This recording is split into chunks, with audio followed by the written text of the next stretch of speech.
Enzo Ferrari didn't build cars to go somewhere. He built them to go away. After the war took his father and brother, time became an enemy, so he chased it with a stopwatch and answered it with an engine. And the faster his cars went, the quieter grief sounded for a moment. This is how a man who lost everything became the architect of speed. Chapter 1. The Sound of Horses. Picture a boy standing in a doorway in Modena, Italy, watching his father bend metal into shape. The year is 1906. The air smells of coal smoke and hot iron. Enzo Ferrari is 8 years old, and he's learning that the world is made of two kinds of sound: the sound of things being built and the sound of things moving fast. His father, Alfredo, runs a small metalworking shop. He fabricates parts for the railroad. It's honest work, the kind that leaves your hands permanently stained. The shop sits near the train tracks, and every few hours a locomotive screams past, shaking the walls, rattling the tools on their hooks. Enzo feels it in his chest. That vibration, that announcement of power. But there's another sound Enzo loves more. On Sundays, when his father closes the shop, the family takes the train to Bologna. Sometimes they go to watch automobile races. Sometimes they go to the opera. Enzo will remember both with the same intensity. The way a tenor's voice can fill a theater, the way an engine can fill a street. The early automobiles are loud, temperamental, dangerous. They break down constantly. They frighten horses. They're built by hand, one at a time, by men who are part mechanic, part artist, part madman. Enzo watches them pass and feels something shift in his understanding of what's possible. These machines don't just move. They devour distance. They turn geography into a game you can win. His older brother, Alfredo Jr., is the one their father expects to take over the business. He's responsible, methodical, good with numbers. Enzo is the second son, which means he's free to dream about things that don't make practical sense. He dreams about speed, about the moment when a machine stops obeying the ordinary rules of weight and friction and starts flying, even though its wheels never leave the ground. In school, he's average.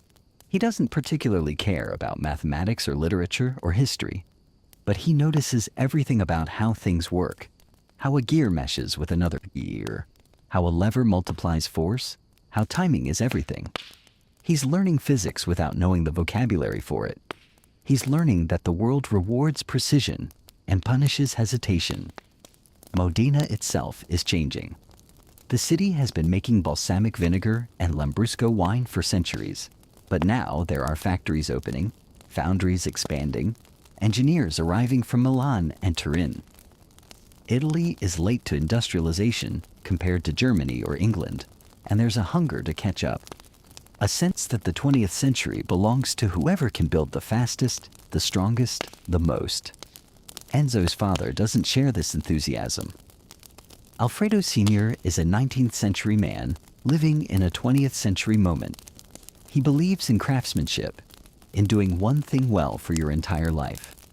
He looks at the automobile and sees a passing fad, something frivolous. He looks at his son's fascination and sees a distraction from real work. But Enzo keeps watching the races. He keeps listening to the engines. He's learning a language his father will never speak. There's a particular race he'll remember for the rest of his life. He's 10 years old.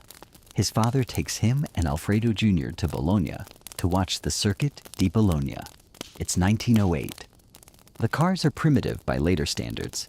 Chain-driven, no windshields, barely any suspension. The drivers wear leather caps and goggles. They look like pilots, which in a sense they are. They're piloting vehicles that want to kill them. Enzo watches a Fiat take a corner too fast. The car slides, corrects, slides again.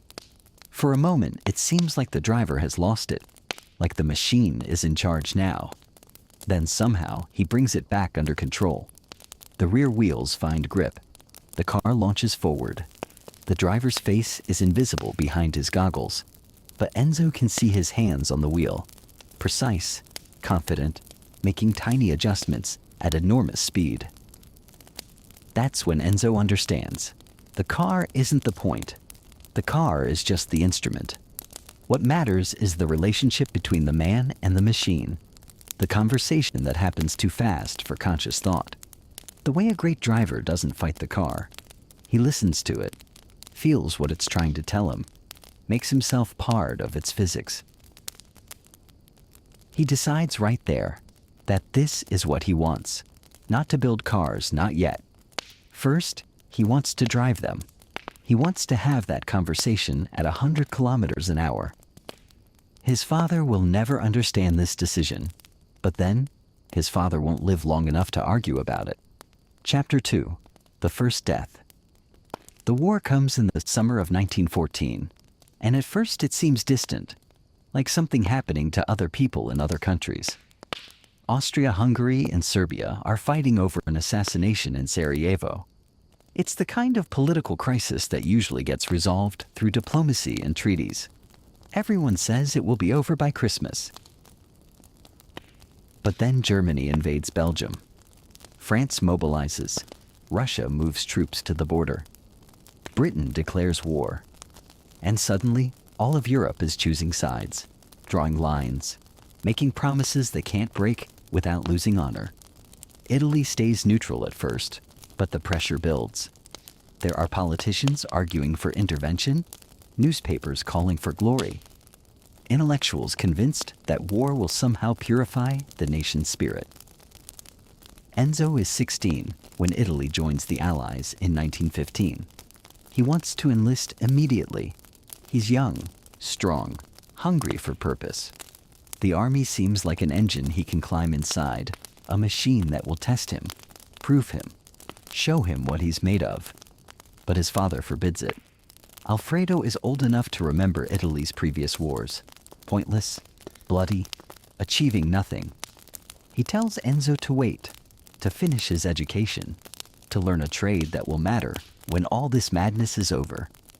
So, Enzo stays in Modena and watches other young men march away to uniforms and songs and promises. He works in his father's shop, bending metal for railroad parts, while the railroads are busy shipping soldiers to the front.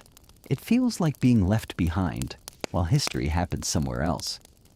Then, in 1916, his father gets sick. It starts as a cough. Alfredo Sr. dismisses it, keeps working, refuses to see a doctor. By the time he admits something is wrong, the illness has dug in deep. Pneumonia, the doctor says, complicated by exhaustion and the coal dust he's been breathing for 30 years. He dies in the winter. Enzo is 17. 3 months later, Alfredo Jr. is conscripted. The army is running out of volunteers, so now they're taking everyone. Enzo's older brother, responsible, methodical, good with numbers, gets sent to the Alpine front, where Italy and Austria-Hungary are fighting over mountains that neither country particularly needs, but neither can afford to lose. The Alpine campaign is a special kind of hell. The armies dig trenches in ice and rock. They fight over peaks and ridges that have no strategic value, except that the other side holds them. Avalanches kill more men than bullets. Soldiers freeze to death in their sleep. Supply lines break down, leaving troops without food, without ammunition, without any clear reason to keep fighting, except that retreat means admitting the previous deaths were for nothing. Alfredo Jr. lasts 5 months. He dies in the autumn of 1916, killed by artillery fire during an offensive that gains 200 meters of worthless terrain. When Enzo receives the news, he's working in the shop, alone, trying to keep the business running. He reads the telegram twice. Then he puts it down and goes back to work, because there's an order that needs to be filled, and stopping won't bring anyone back. But something happens inside him that he'll never fully explain to anyone. It's not that he stops feeling, it's that he learns to seal the feeling away, to build a chamber in himself where the unbearable things can be stored without interfering with function. He learns that grief is a luxury and motion is a cure. He closes his father's shop. There's no point continuing it alone, and besides, the war has disrupted everything. The railroad needs different parts now. Military specifications, faster turnaround. Enzo is too young to run a business, too inexperienced to compete. He sells the tools, settles the debts, walks away from the only trade his father ever wanted him to learn. Then he enlists. Not in the infantry. He's smart enough to avoid the trenches if he can. He volunteers for the mountain artillery, the unit that hauls guns up impossible slopes and rains shells down on enemies they never see. It's brutal work, but it keeps him moving, keeps his hands busy, keeps him too exhausted to think about the fact that his entire family is gone, except for his mother, who sits in their apartment in Modena and doesn't speak much anymore. The army teaches Enzo about engines in ways his father's shop never could. The trucks that carry supplies, the tractors that pull artillery, the primitive aircraft that scout positions and drop bombs with terrible accuracy. Everything mechanical is breaking down constantly in the cold and mud, and someone has to fix it. Enzo learns to diagnose problems by sound, to improvise solutions with whatever materials are available, to keep machines running when stopping means people die. He also learns something darker. He learns that human life in sufficient quantity becomes a resource like any other. The generals spend lives the way his father used to spend iron, carefully when supplies are low, wastefully when they're abundant. He watches men die for objectives that get abandoned the next day. He watches commanders order attacks they know will fail because not attacking would look worse in the reports sent back to Rome. It shapes his understanding of what matters and what doesn't. What matters is performance, results, the objective truth of what works. What doesn't matter is sentiment, tradition, the way things have always been done. This ruthlessness isn't cruelty, it's clarity. It's the lesson you learn when everything soft gets burned away. The war ends in November 1918. Italy wins technically. The Austro-Hungarian Empire collapses. Italy gains some territory in the north, some islands in the Adriatic. Hundreds of thousands of Italian soldiers are dead. Hundreds of thousands more come home broken, physically or mentally, or both. The politicians call it a victory. The soldiers know better. Enzo returns to Modena at age 20. His father's shop is gone. His brother is gone. His father is gone. The city is full of men like him, young, trained for violence, suddenly useless in peacetime. There are no jobs. The economy is shattered. The government is paralyzed by strikes and protests. Fascist squads are starting to form, offering purpose to men who can't find it anywhere else. But Enzo doesn't join them. He's not interested in politics or ideology or rebuilding the nation. He's interested in speed, and he remembers the promise he made to himself before the war, standing in Bologna, watching a driver fight his car through a corner and win. He's going to learn to drive, not trucks or tractors, racing cars. First, though, he needs to find someone who will teach him, someone who will give a 20-year-old veteran with no money and no connections a chance to prove he's more than just another damaged soldier trying to outrun his ghosts. What he doesn't know yet is that the racing world is about to change completely. That the 1920s will belong to a new kind of driver, faster, more technical, more willing to risk everything, and that he's about to meet the company that will define the first half of his life, the organization he'll love and hate and eventually have to betray in order to become himself. But to understand that, you have to understand what Alfa Romeo was in those years, and what it meant to be chosen by them. Chapter 3. Alfa Romeo and the Taste of Winning. Picture a factory in Milan, 1919, where men are trying to figure out what to build now that nobody needs military trucks anymore. The war is over. The contracts have dried up. Alfa Romeo, Anonima Lombarda Fabbrica Automobili is on the edge of bankruptcy, and the only thing keeping it alive is a stubborn belief that people will want beautiful, fast cars again once they stop being so poor and traumatized. Enzo Ferrari arrives in Milan with almost nothing. A single suit, a letter of introduction from a friend who knows someone who works in the Alfa Romeo offices. No experience racing professionally, no engineering degree, just an intensity that makes people either trust him immediately or cross the street to avoid him. He talks his way into a job as a test driver. It's the bottom rung. Test drivers aren't racers. They're the ones who shake down new cars, finding problems before they reach customers. They drive prototypes until something breaks, then write reports about what failed and why. It's tedious, technical work. Most test drivers are older men, cautious, methodical. Enzo drives like he's trying to kill the car before it kills him. He pushes every vehicle to its limit, finding the exact point where the engineering stops working and chaos begins. The mechanics hate him because he breaks things constantly. The engineers love him because his reports are precise, specific, useful. He doesn't just say the steering felt wrong. He says the steering felt wrong in left-hand turns above 80 kilometers per hour, suggesting the right front suspension is loading incorrectly. Within months, someone suggests he might be ready to race, not in the major events. Those are reserved for established drivers, men with names and reputations.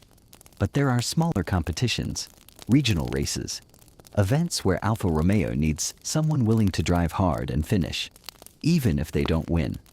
His first race is the Parma Poggio di Berceto hill climb in 1919.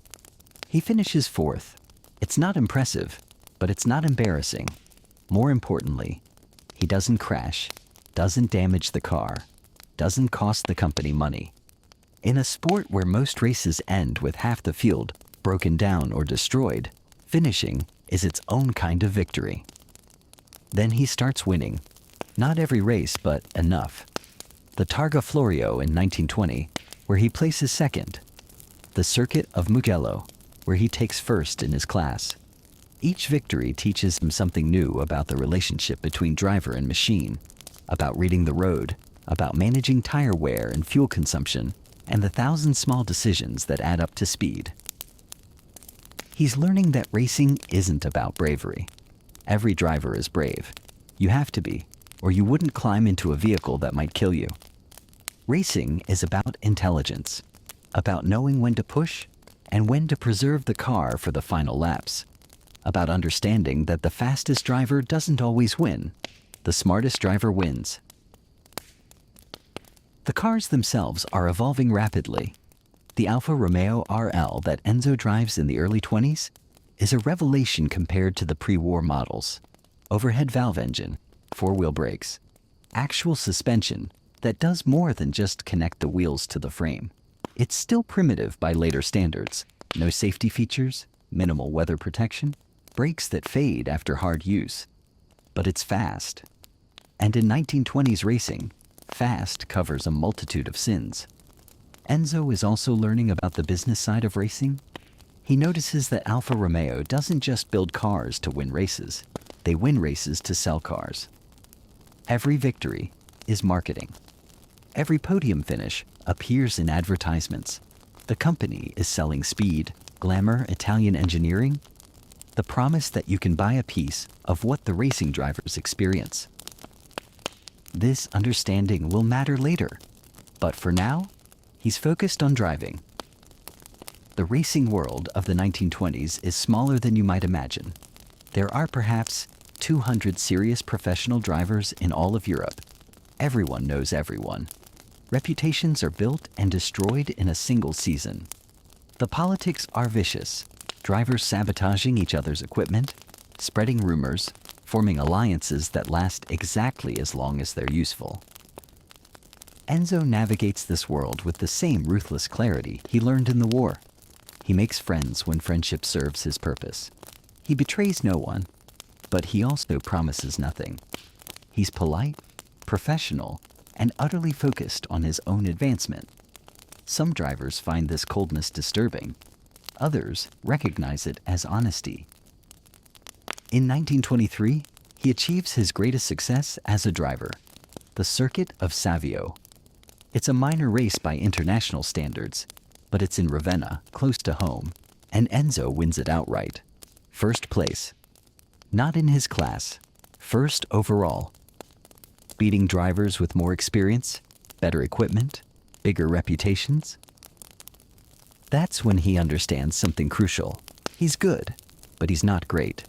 He's never going to be Tazio Nuvolari or Achille Varsi. The true artists, the drivers who can do things with a car that seem to violate physics. Enzo is fast, smart, consistent. But there's a level of talent he doesn't possess, a final degree of skill that separates the very good from the legendary. This realization doesn't devastate him. Instead, it clarifies his path. If he can't be the greatest driver, he can be something else. He can be the person who finds the greatest drivers, who builds the cars they need, who creates the organization that turns talent into victory. He's also learning about death. Racing kills people constantly in the 20s. The cars are fast enough to be deadly, but not safe enough to protect anyone. Drivers die in crashes. Mechanics die from injuries sustained while working on damaged vehicles. Spectators die when cars lose control and plow into crowds. Enzo sees men he knows die. Antonio Ascari, one of the best drivers in Italy, killed at the 1925 French Grand Prix when his Alfa Romeo crashes during the lead. Ugo Savocci, Enzo's teammate and friend, killed during testing at Monza when his car hits a barrier at high speed.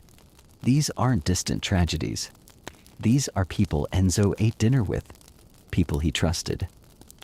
Each death reinforces the lesson he learned in the war. Sentiment is a luxury. What matters is the work. You mourn quickly, privately, and then you keep moving, because stopping means thinking about how fragile everything is, how easily a life can end, how little separates the living from the dead, except luck and timing. But there's something else he's learning, something darker.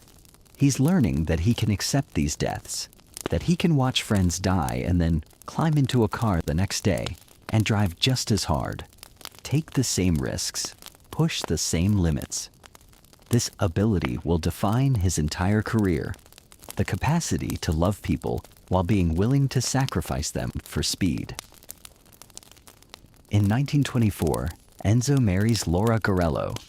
She's younger than him, from a working-class family in Turin, strong-willed, unimpressed by his growing reputation.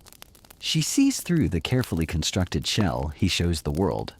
She understands that he's running from something, that all the speed and motion and obsessive focus on winning is a way of not being still, not being quiet, not being alone with his memories. They don't have a romantic marriage.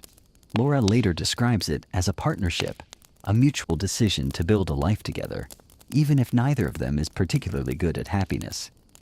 She manages the household, handles the money, deals with the practical realities that Enzo ignores. He provides income, status, purpose. It's a transaction, but it's an honest one. By 1925, Enzo is racing less frequently. His body is starting to protest. The crashes, the vibration, the constant physical punishment of driving race cars on terrible roads. He's 27, which is old for a driver. Most retire or die before 30. Alfa Romeo offers him a different role. They want him to manage their racing operations, not as team principal. He's too young, too inexperienced. But as the person who coordinates logistics, manages drivers, handles the political aspects of getting Italian racing teams to races across Europe. It's a demotion in some ways. He'll be off the track, away from the glory. But it's also an opportunity, a chance to build something larger than himself, a chance to prove that he understands racing, not just as a driver, but as a system, an organization, a business. He accepts. And in doing so, He takes the first step toward becoming the Enzo Ferrari the world will remember. Not the driver, but the builder. Not the man in the car, but the man who makes the cars. But first, he needs a symbol. Something that will mark everything he builds, that will carry meaning beyond just speed and victory. Something that connects his future to someone else's past. He's about to meet a woman in Bologna whose son died in the war, and she's going to give him the image that will define everything. Chapter 4. The Prancing Horse. The meeting happens in Bologna, 1923, after Enzo's victory at the Circuit of Savio. There's a ceremony, local officials presenting trophies, newspapers taking photographs. Afterward, a woman approaches him. She's elegant, middle-aged, dressed in mourning clothes that suggest her grief isn't recent, but hasn't ended. Her name is Paolina Baracca. Her son Francesco was a fighter pilot in the war. Not just any pilot, Italy's greatest ace, credited with 34 confirmed kills. He flew with a black prancing horse painted on the side of his aircraft, his personal symbol, chosen because he loved horses and believed they represented speed, power, nobility. Francesco Baracca died in 1918, shot down over the Austrian lines in the final months of the war. The exact circumstances remain unclear. Some say he was hit by ground fire. Others claim he was ambushed by Austrian fighters. A few whisper that his plane malfunctioned, that he died because of mechanical failure rather than enemy action. Paolina will never know for certain, which means she can never stop imagining the moment, can never let it become history.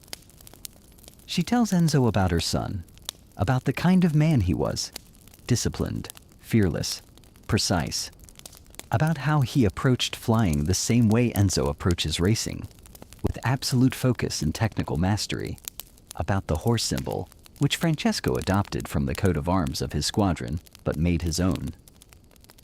Then she says something Enzo will repeat for the rest of his life, though historians will debate whether these exact words were ever spoken. She tells him the horse brought her son luck. She suggests that perhaps it will bring Enzo luck as well. She gives him permission to use it, to carry Francesco's symbol forward, to let it represent something new, even while honoring something lost. Enzo accepts, but he makes changes. Francesco's horse was red, standing on a white cloud with green, white, and red Italian flag colors below. Enzo will paint his horse black, for mourning, for seriousness, for the weight of what it represents. The background will be yellow, the color of Modena, his city. The Italian flag colors remain at the top, but simplified, austere. It's not just a logo. It's a relationship with death. Francesco Baracca died doing what he loved, died young, died at the peak of his abilities. The horse symbol connects Enzo to that idea, that speed and death are inseparable, that pursuing perfection means accepting catastrophic risk, that the only way to honor the dead is to keep pushing forward with the same intensity that killed them. But Enzo doesn't use the symbol immediately. Not yet. He's still working for Alfa Romeo, still building his reputation, still learning how to manage drivers and mechanics, and the complex politics of Italian motorsport. The prancing horse waits, stored away, ready for when he has something of his own to mark with it. Meanwhile, he's discovering that he's better at building organizations than he ever was at driving.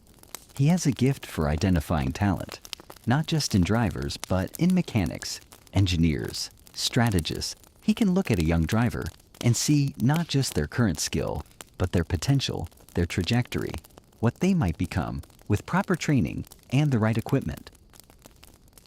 He's also learning how to manage egos.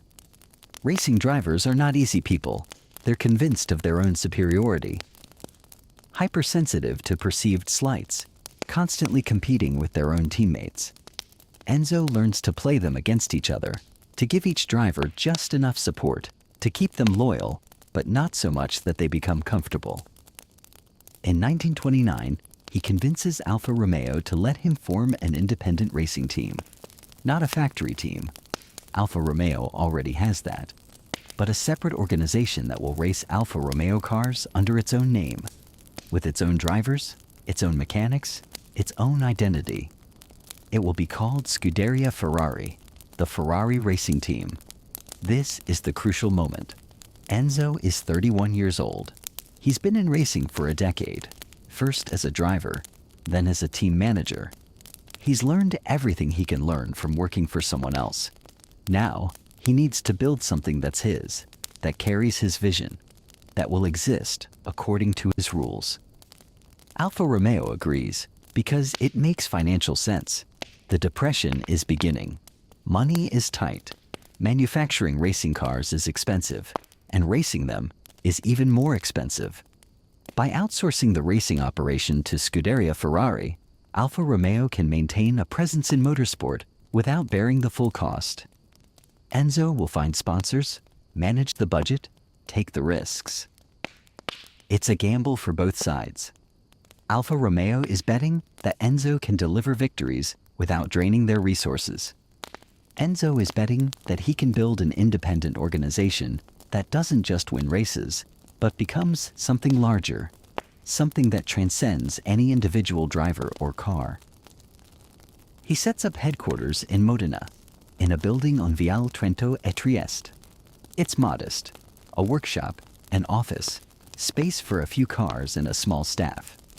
The Prancing Horse logo appears for the first time, painted on the side of the building, marking this place as different from Alfa Romeo, different from any other racing team in Italy. The symbol draws attention immediately. People ask about it. Enzo tells them about Francesco Baracca, about Paolina, about carrying forward the memory of Italy's greatest fighter pilot. It's good mythology. It connects Scuderia Ferrari to the war, to sacrifice, to Italian national pride. It makes the team mean something beyond just winning races. But there's a deeper truth that Enzo doesn't share publicly. The Prancing Horse represents his understanding of what racing actually is. It's not sport. It's not entertainment. It's a way of testing how close you can come to death without crossing over. Every race is Francesco Baracca's last flight, happening over and over, with the outcome uncertain each time. This dark understanding will define everything Enzo builds. He will hire the best drivers, give them the best equipment, demand absolute commitment. And when they die, not if, but when, he will mourn them privately and then continue because the work is larger than any individual life, because stopping would mean admitting that all the previous deaths were pointless. Scuderia Ferrari's first major victory comes in 1930 at the Mille Miglia. Tazio Nuvolari drives an Alfa Romeo prepared by Enzo's team. It's a legendary performance. Nuvolari overtaking Achille Varzi in the darkness, with his headlights off so Varzi won't know he's coming, passing him at terrifying speed, and then turning his lights back on, leaving Varzi stunned and beaten. The newspapers call it genius. Enzo calls it proper preparation meeting opportunity. The car was right. The driver was right. The strategy was right. Everything aligned, which is what happens when you pay attention to every detail, when you refuse to accept good enough, when you build an organization that values precision above everything else. More victories follow. The Targa Florio, the 24 Hours of Le Mans, the Italian Grand Prix. Scuderia Ferrari becomes the team to beat, and Enzo becomes known not as a driver, but as Il Commendatore, the commander, a man who controls speed, who understands racing at a level deeper than driving, who has turned winning into a system that can be replicated, refined, perfected. But there's tension building with Alfa Romeo. Scuderia Ferrari is supposed to be subordinate, an extension of the factory team. Instead, it's becoming a competitor, taking credit for victories, building its own reputation.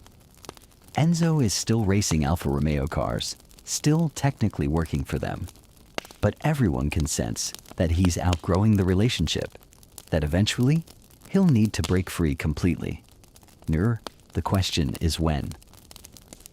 And what will happen when he does? whether Alfa Romeo will let him go peacefully, or whether the separation will be ugly, bitter, defining. The answer will come in the late 1930s, as Europe slides toward another war, as Mussolini's government starts interfering in private business, as corporate politics collide with Enzo's absolute refusal to compromise his vision. But before that breaking point, there's something else. Someone else, a son who will inherit his father's intensity and none of his luck.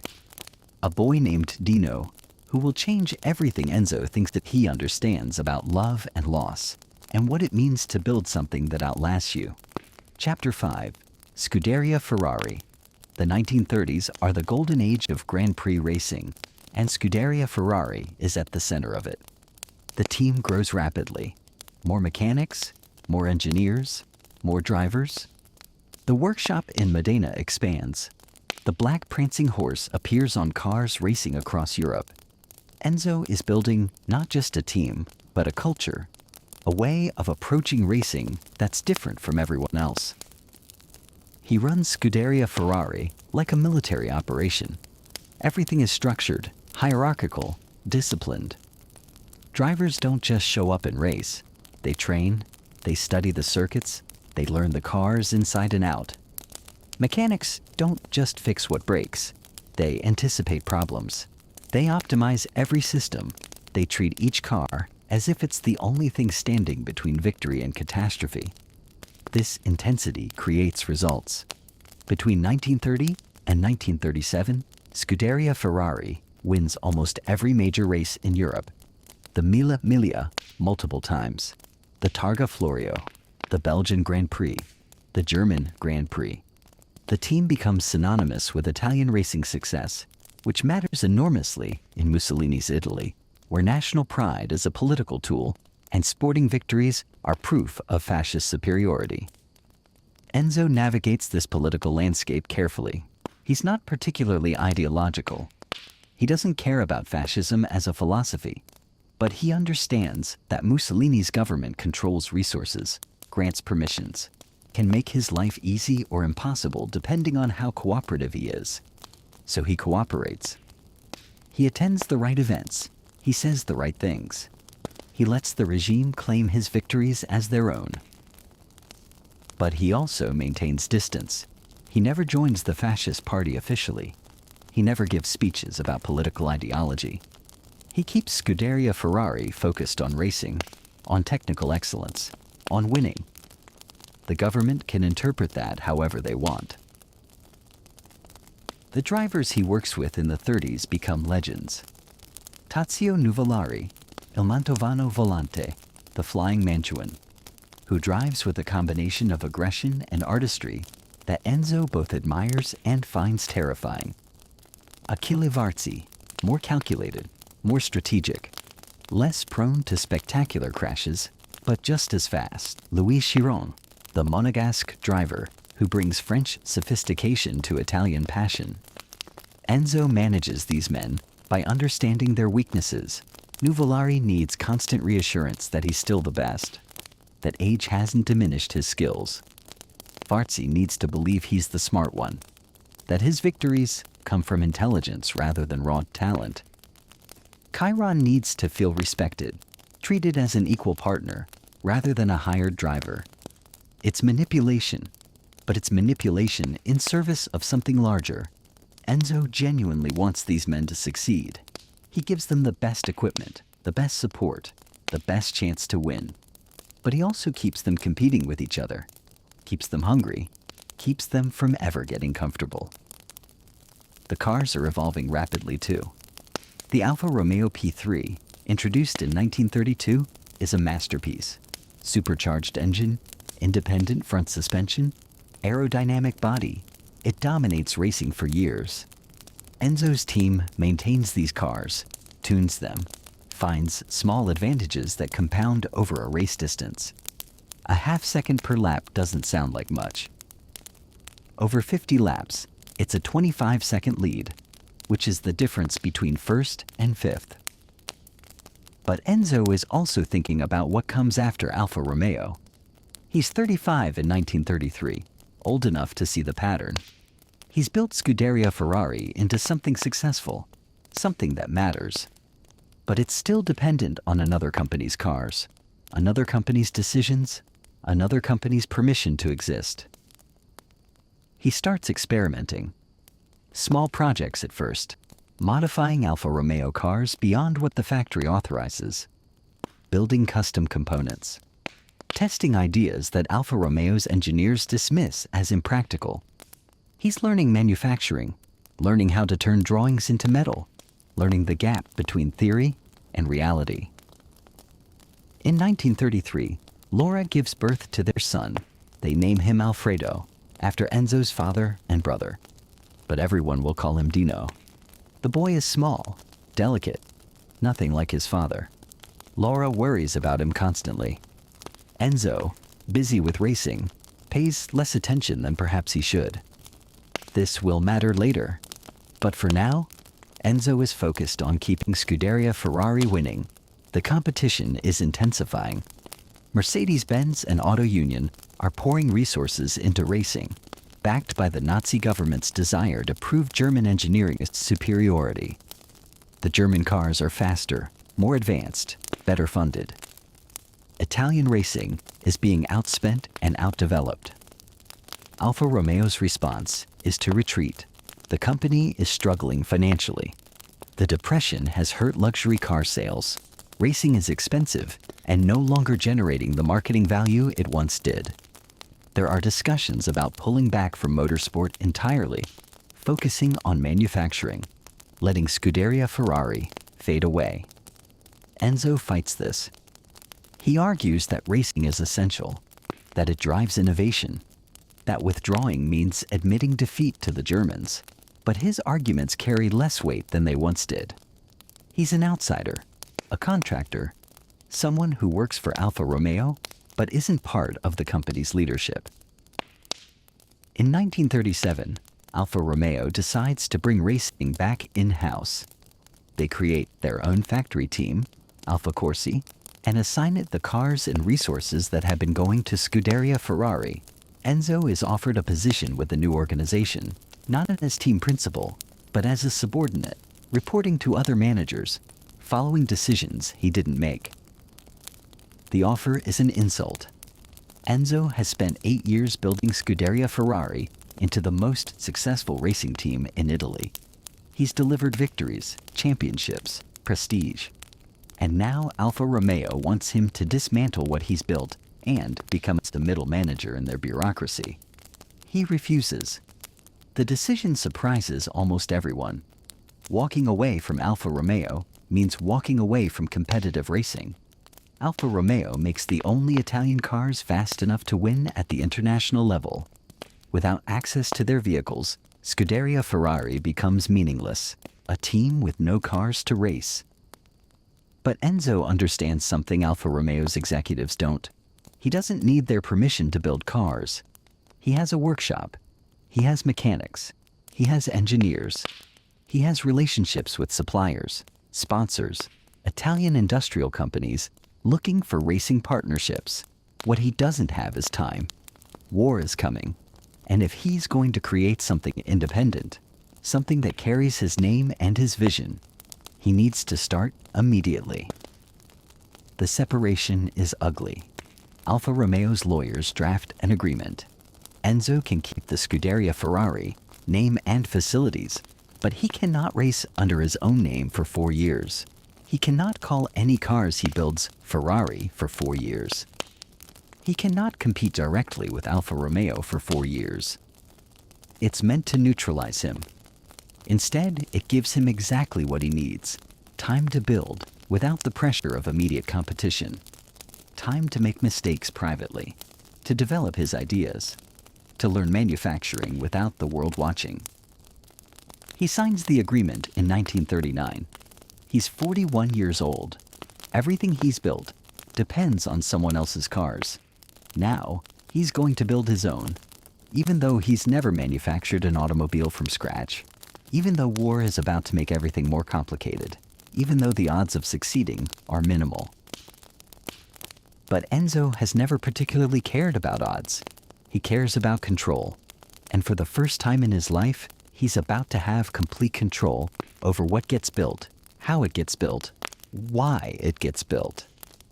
The question is what to make, what kind of car, what kind of engine, what purpose it should serve in a world that's about to tear itself apart. Chapter 6. The Break with Alfa. The year is 1939, and Europe is running out of time. Germany invades Poland in September. Britain and France declare war. Italy stays neutral, but everyone knows it's temporary. Mussolini is waiting, calculating, deciding which side offers better opportunities for Italian expansion. Enzo Ferrari is also calculating. The agreement with Alfa Romeo forbids him from building cars called Ferrari or racing under his own name, but it doesn't forbid him from manufacturing. It doesn't forbid him from creating something new, something that exists in the space between racing and production, between what is and what might be. He starts with a commission. 2 Italian drivers, Alberto Ascari and the Marquis Lotario Rangoni Machiavelli di Modena, want cars for the 1940 Mille Miglia. They approach Enzo because they know his reputation, know he understands what makes a racing car work. They have money, connections, patience. Enzo accepts, but he's careful. The cars can't be called Ferrari. That's forbidden. He names them Auto Avio Costruzioni 815. The name is deliberately boring, deliberately unmemorable. Auto Avio Costruzioni is just a generic description. Automobile aviation constructions. The 815 refers to the engine displacement, 815 cubic centimeters. Nothing special or noteworthy. But the cars themselves are special. Enzo designs them with everything he's learned from managing Alfa Romeo race cars. Lightweight tubular frame, independent front suspension, 8-cylinder engine built from 2 Fiat 4-cylinder blocks. It's not the most elegant solution, but it works. The cars are fast, reliable, properly balanced. The 1940. Mille Miglia never happens. War intervenes. Germany conquers France. Italy joins the Axis powers in June 1940. Racing becomes irrelevant overnight. The Italian government starts requisitioning metal, rubber, fuel, everything necessary to build cars or drive them. The circuit at Monza closes. The workshops that built race cars start manufacturing military vehicles and aircraft components. Enzo converts his facilities to war production. It's not ideological, it's survival. If he doesn't produce something useful to the war effort, the government will seize his buildings, his tools, his entire operation. So Scuderia Ferrari starts making machine tools, grinding equipment, parts for aircraft. It's boring work, but it keeps the business alive and the employees paid. The 2 815 cars sit in storage, unraced, waiting for a future that might never come. The war years are strange for Enzo. He's in his 40s now, too old for military service, too valuable in manufacturing to be conscripted. He lives in Modena with Laura and Dino, trying to maintain some semblance of normal life, while everything around them disintegrates. There are bombings, not Modena specifically, but nearby cities. There are shortages of food, fuel, basic supplies. There's the constant awareness that Italy is losing, that the war will eventually come to them. Dino is growing up. He's 11 in 1944, old enough to understand what's happening. The boy is brilliant, not in the way his father is brilliant, not mechanical or strategic, but intellectually curious, always reading, always asking questions. He wants to understand how engines work, how physics explains motion, how mathematics describes reality. Enzo starts teaching him. Not racing. Dino is too frail for racing, his health too uncertain, but engineering, design, the principles that underlie speed. Father and son spend evenings sketching car designs, calculating gear ratios, discussing the compromises every engineer must make between power and reliability, between speed and control. These are the happiest moments of Enzo's life, though he'll never admit it. For a few hours each week, he's not the commander, not the ruthless manager, not the man who sacrifices everything for winning.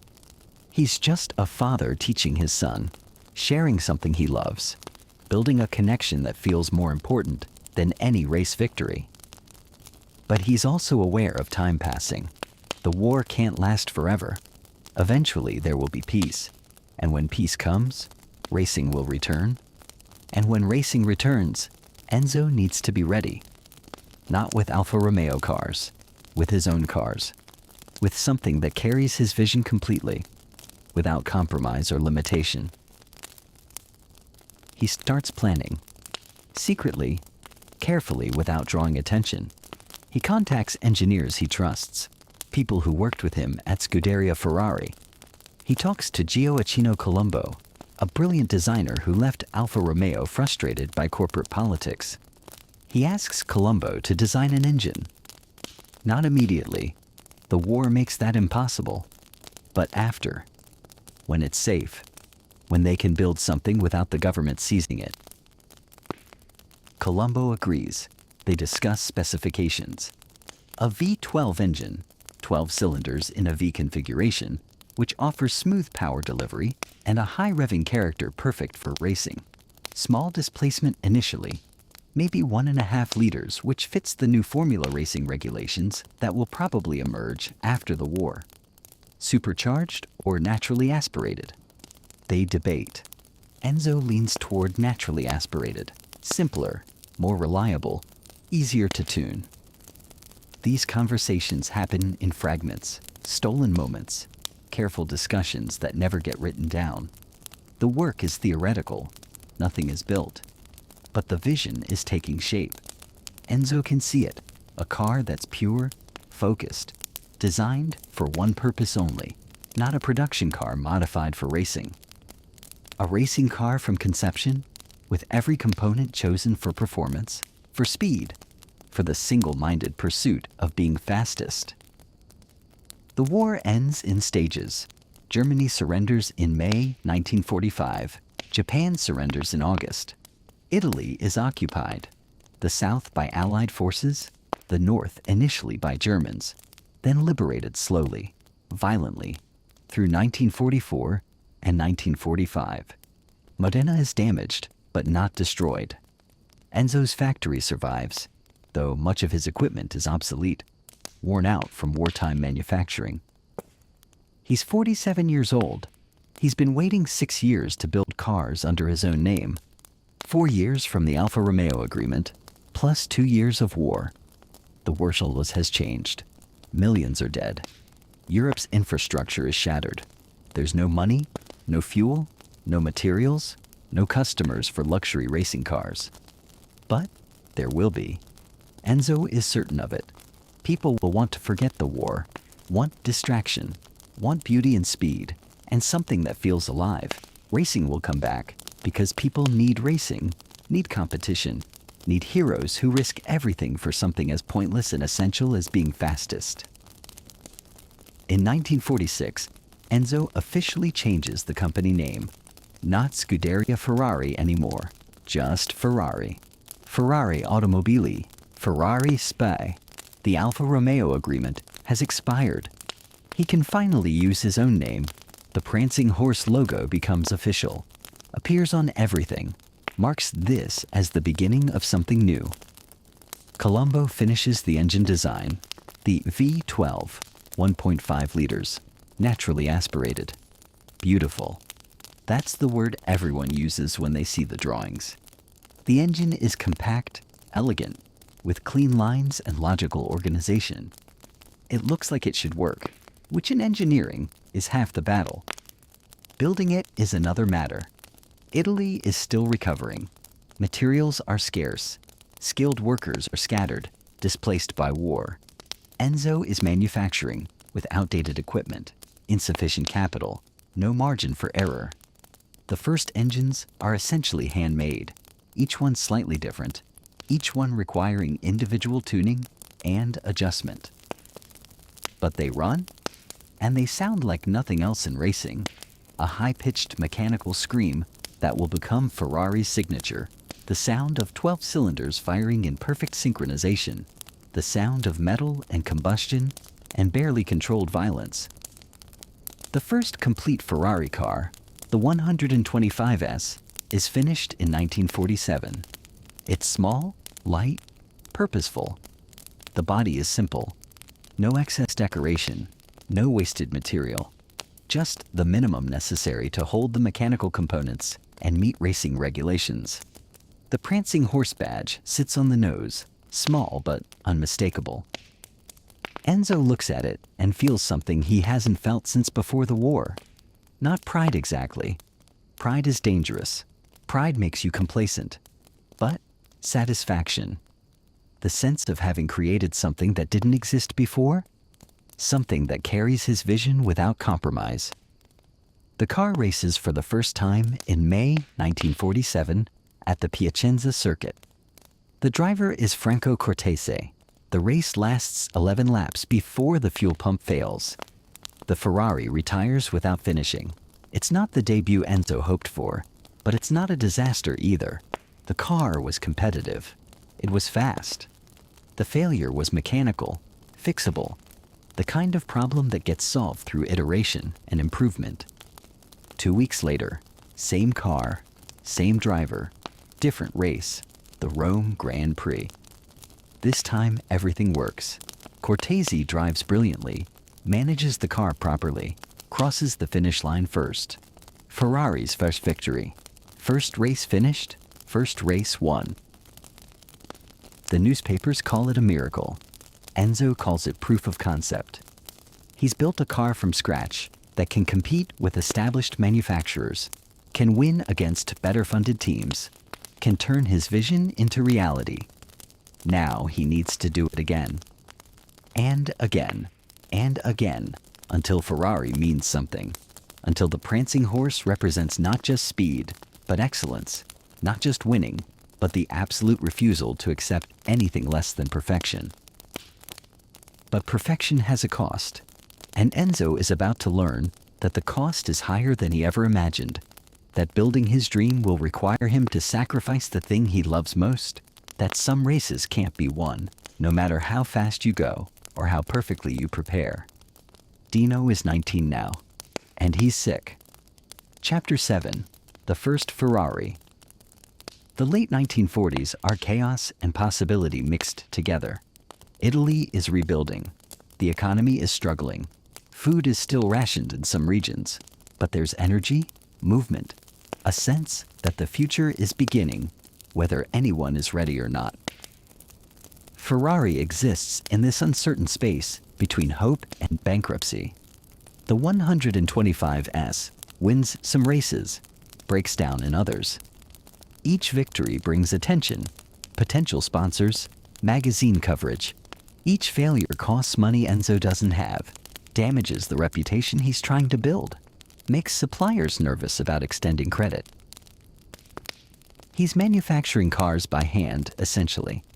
Each one slightly different. Each one requiring weeks of work by mechanics who are learning as they go, solving problems that no manual explains, inventing solutions because existing parts don't fit or don't work or don't exist. It's more art than industry, more improvisation than engineering. But something is emerging. A Ferrari is starting to mean something specific. Not the fastest car necessarily.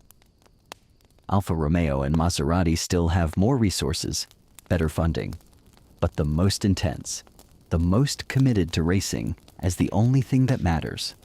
Other manufacturers build road cars and race occasionally. Ferrari races constantly and builds road cars only to fund more racing. This distinction is important. Enzo understands that Ferrari can't compete with Fiat or Alfa Romeo in manufacturing volume or market share. But Ferrari can be the company that cares most about going fast, that makes the most uncompromising choices, that attracts drivers who want equipment built by someone who understands racing at the deepest level. The road cars start appearing in 1948. They're not really road cars. They're racing cars with minimal concessions to street legality. Lights, a horn, rudimentary weather protection. Everything else is competition focused. V12 engine, minimal weight, seating for two if both passengers are small and don't value comfort. Rich customers buy them anyway.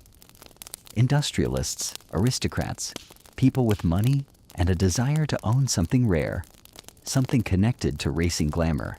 They're buying more than transportation. They're buying association with victory, with speed, with Enzo's reputation. The Prancing Horse badge on the hood means they're part of something exclusive, something most people can't access. The money from road car sales funds the racing program. It's a cycle. Win races to sell cars to fund racing. Break the cycle anywhere, and everything collapses. Enzo lives with this pressure constantly, knowing that 2 bad races or 3 road cars that fail to sell could end Ferrari entirely. In 1949, the 166mm wins the Mille Miglia. It's a breakthrough. The Mille Miglia is Italy's most prestigious race, 1,000 miles of open roads, from Brescia to Rome and back, through mountains and villages and conditions that destroy half the cars that enter. Winning it means something culturally, something beyond just racing success. The driver is Clemente Biondetti, who understands the Mille Miglia the way some people understand weather patterns or stock markets.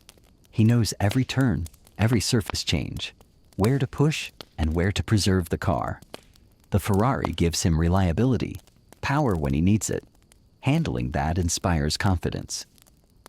They cross the finish line first.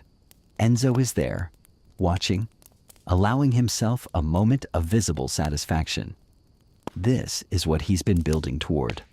Not just winning, but winning the races that matter, the races that define Italian motorsport, the races that prove Ferrari belongs among the great manufacturers.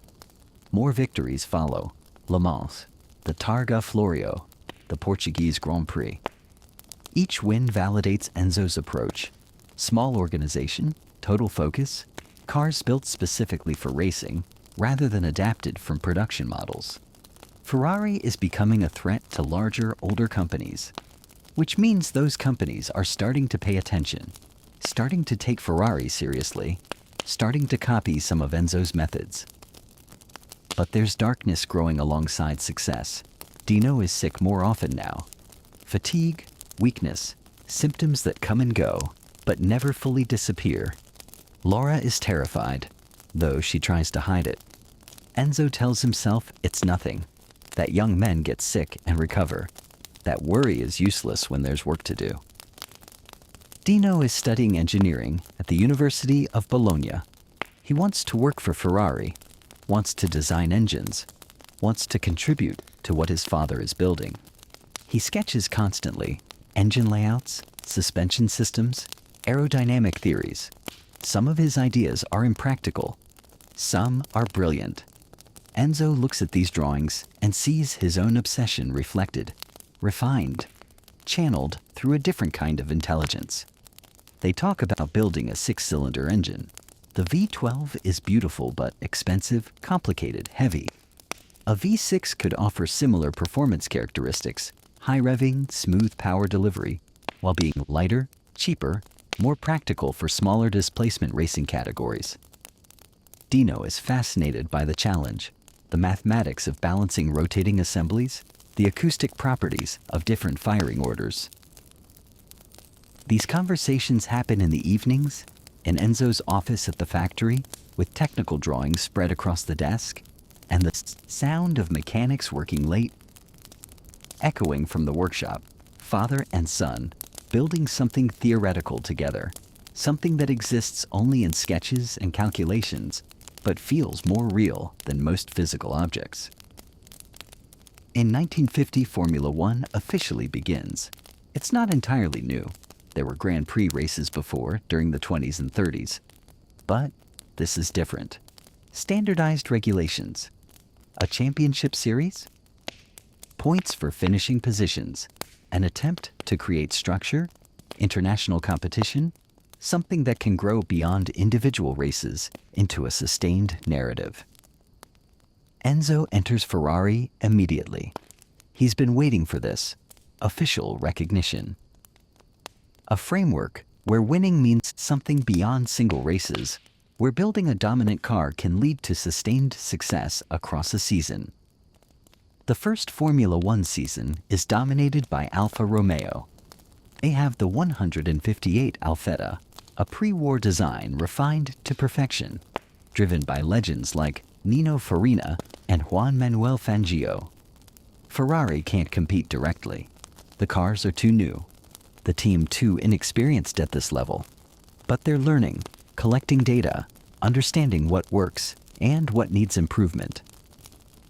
In 1951, Ferrari wins its first Formula One race, the British Grand Prix at Silverstone. The driver is José Froilán González, an Argentinian with a driving style that's equal parts aggression and calculation. He beats Fangio's Alfa Romeo straight up, in a fair fight, with no mechanical failures or strategy tricks. Just faster car, better racecraft, perfect execution. Enzo is not at the race. He never attends races if he can avoid it. He stays in Modena in the factory, where he can work without the distraction of watching, without the helplessness of being a spectator. He gets the results by telegram. 3 words: Ferrari wins. Silverstone. He doesn't celebrate publicly, but privately, alone in his office, he allows himself to acknowledge what this means.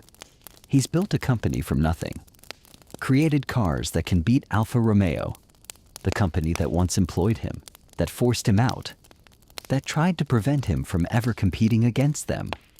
The Prancing Horse has beaten the cloverleaf. Francesco Baracca's symbol has defeated the company that thought Enzo Ferrari was dispensable. The 1951 season continues. More wins, more podiums. Ferrari doesn't win the championship. Fangio takes that in the Alfa Romeo.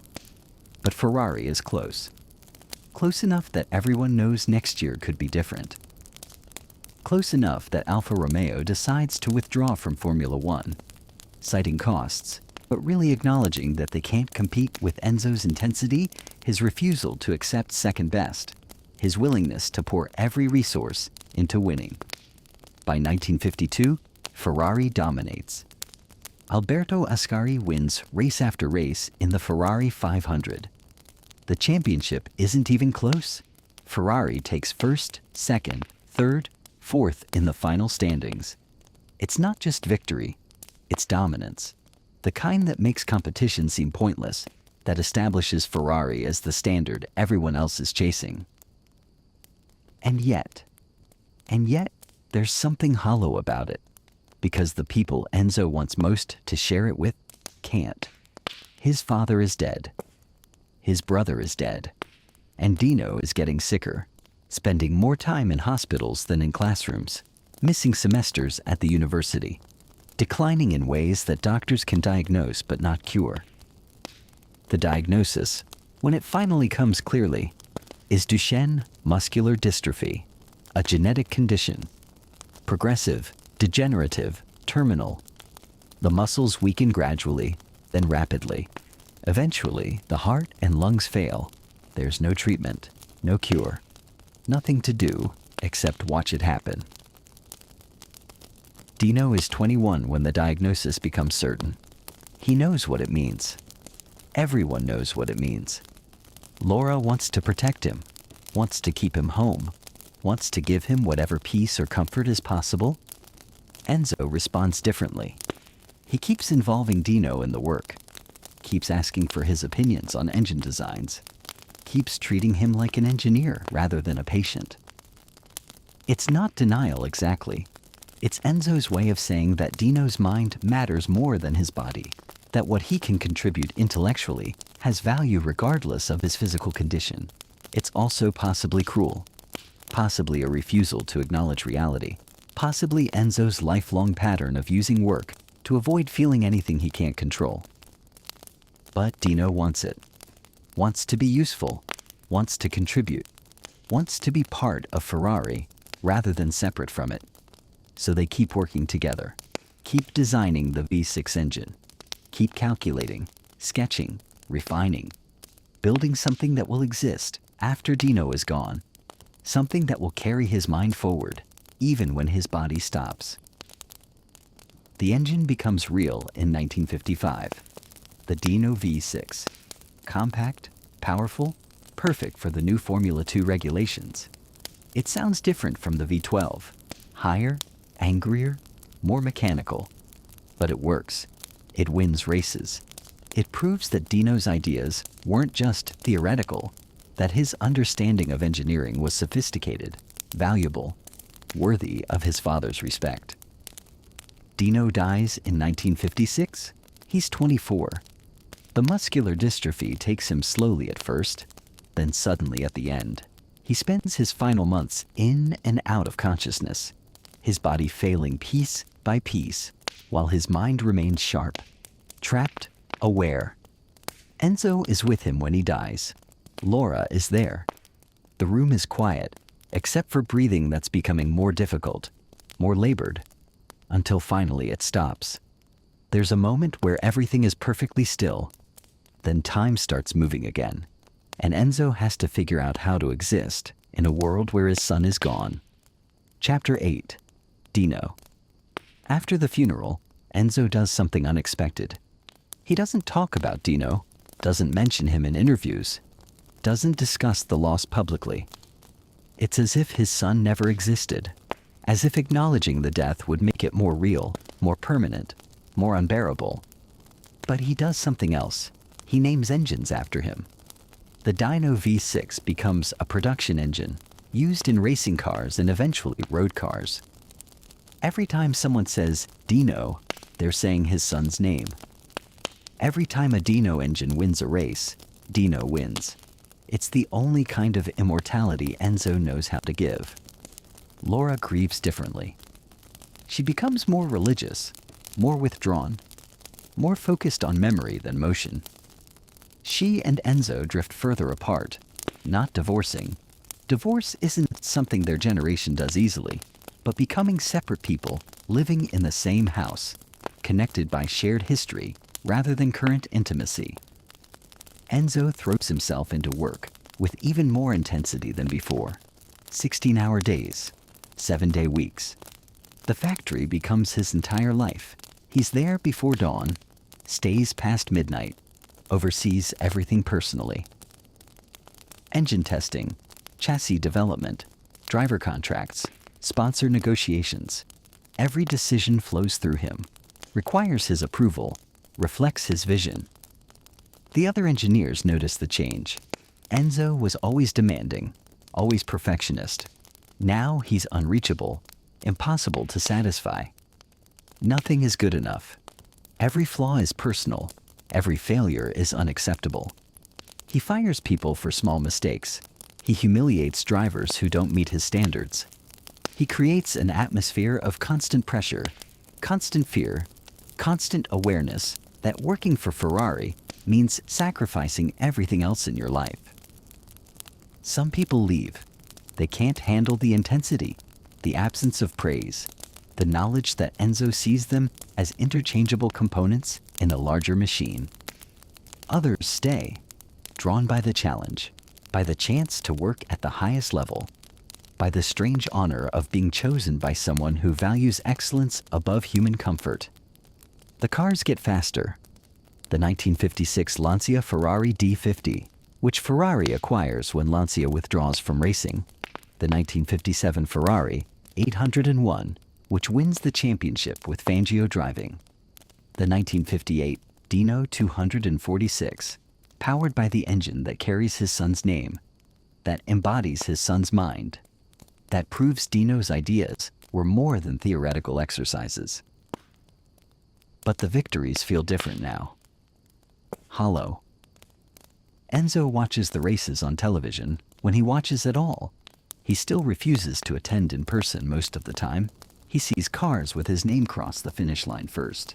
He reads newspapers celebrating Ferrari's dominance, and he feels nothing except the absence of the one person he wanted most to share it with. There's a photograph from 1957 that shows Enzo at a race weekend, rare for him. He's standing in the pit area, watching mechanics work. He's wearing a dark suit, dark glasses that hide his eyes. His face is expressionless. In the background, you can see a Ferrari car being prepared, surrounded by people, activity, purpose. Enzo stands apart from all of it, isolated even in the middle of his own team. The glasses become permanent after Dino's death. He starts wearing them constantly, dark lenses that make it impossible to read his emotions, that create a barrier between himself and everyone else. People call them funeral glasses, mourning glasses. Enzo never explains why he wears them. He doesn't need to. Everyone knows. He also starts spending more time away from Laura, away from the house they shared with Dino, away from rooms full of absence. He has an apartment in Modena, separate from the family home. He starts a relationship with Lina Lardi, a woman from the factory's accounting department. It's not entirely secret. People know. But it's not public either. Laura knows.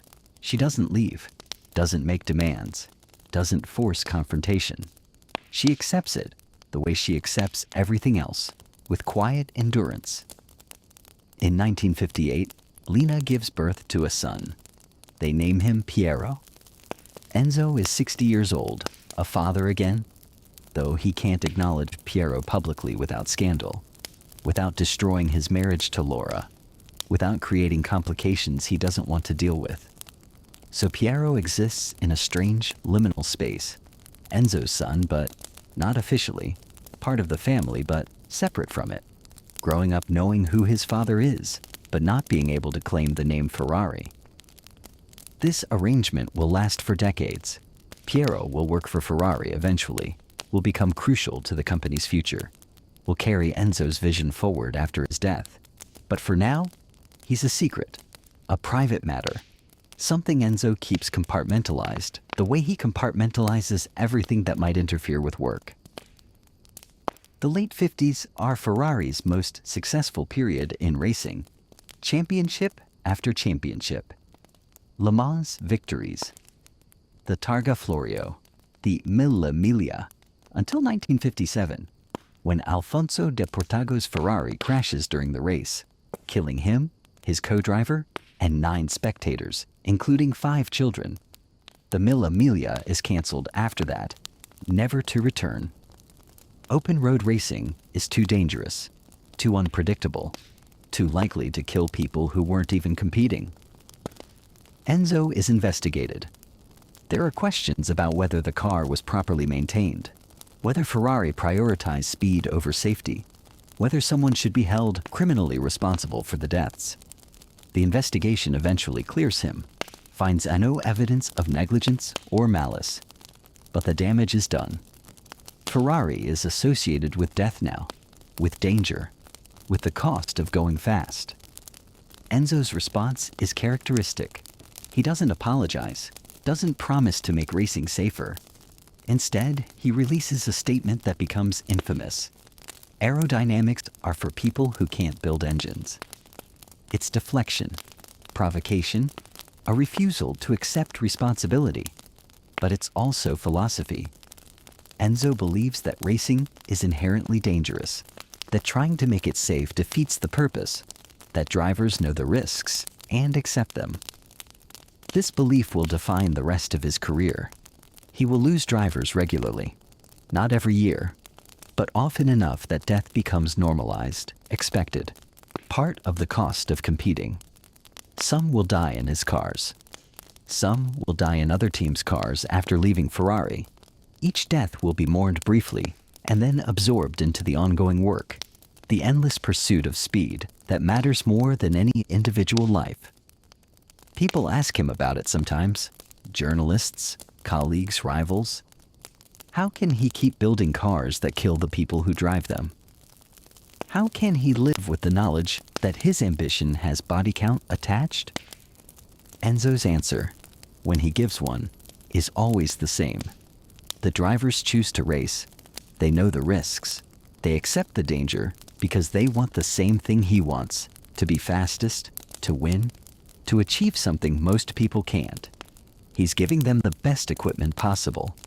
What they do with it, whether they survive or not, is beyond his control. It's monstrous in some ways, absolutely clear-eyed and honest in others. Enzo has structured his entire moral universe around the idea that racing matters more than safety, that excellence justifies risk, that some things are worth dying for, even if you're the only person who thinks so. After Dino's death, this philosophy hardens into something even more absolute. Enzo has lost the person who mattered most to him, the person he couldn't protect, no matter how much money he spent or how many doctors he consulted. If death comes regardless of what you do to prevent it, then the only response is to focus on what you can control. Building faster cars, winning more races, creating something that outlasts the people who create it. The factory in Maranello becomes Enzo's fortress.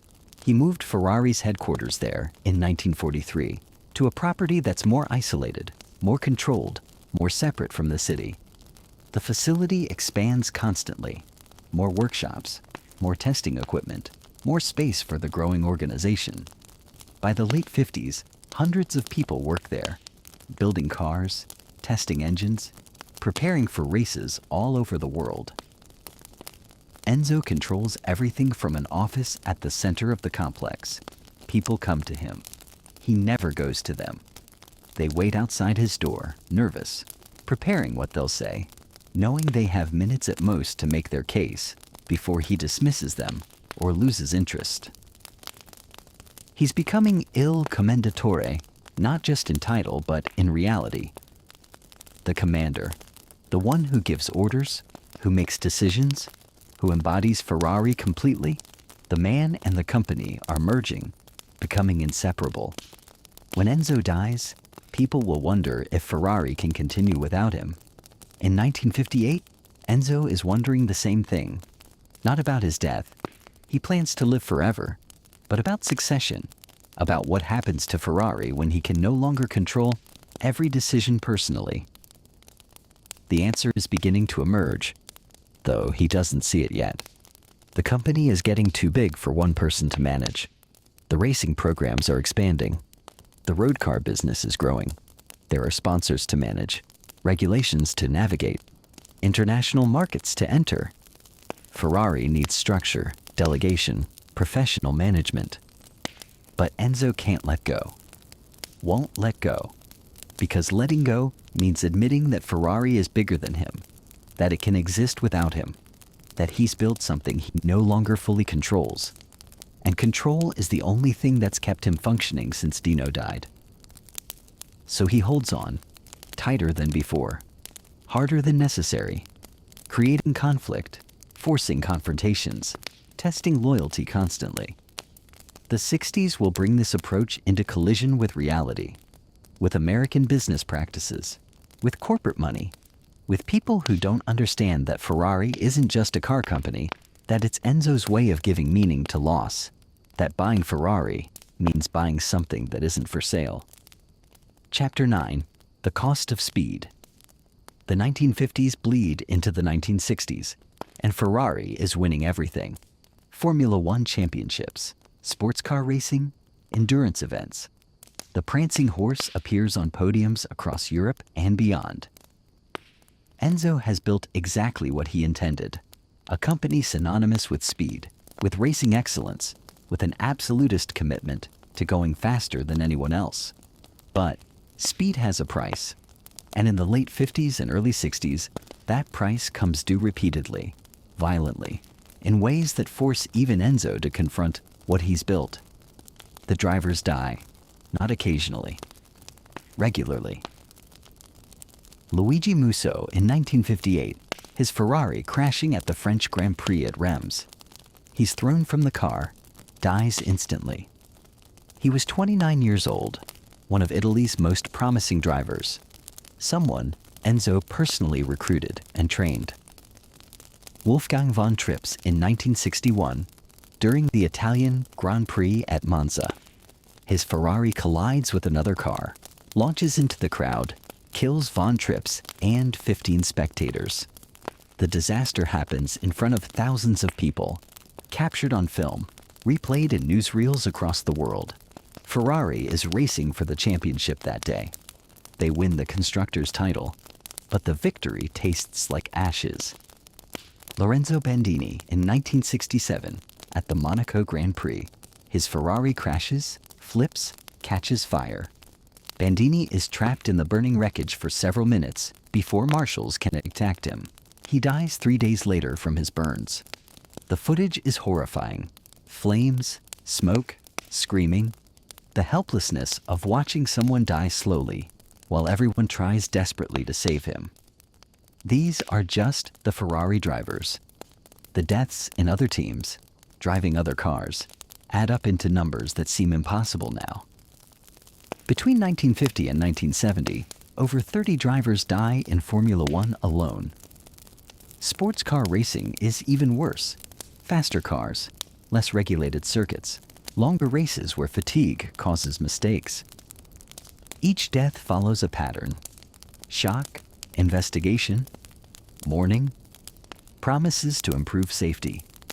Then racing continues, because stopping would mean admitting the whole enterprise is fundamentally too dangerous to justify, and nobody wants to admit that. Enzo's response to these deaths is complex, troubling, revealing. He mourns privately. He attends some funerals, sends flowers, and makes sure the families are taken care of financially. But publicly, he maintains distance. He doesn't apologize. He doesn't promise to make cars safer. He doesn't question whether racing is worth this cost. His reasoning is consistent with everything else he believes. The drivers know the risks. They choose to race anyway. They're adults making informed decisions about their own lives. Ferrari provides the best equipment possible. If they die, it's because racing is dangerous, not because Ferrari failed them. There's truth in this. The drivers do know. They talk about death constantly. With the dark humor people use when discussing the unbearable, they make jokes about who will die next. They calculate odds. They attend each other's funerals and then race the following weekend. Because stopping would mean acknowledging that their friends died for nothing.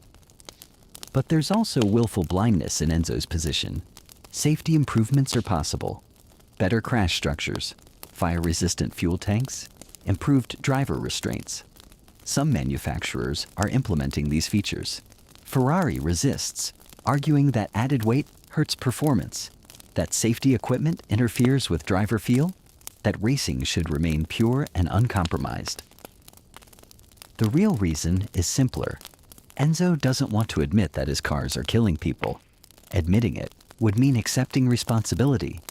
Accepting responsibility would mean changing his approach.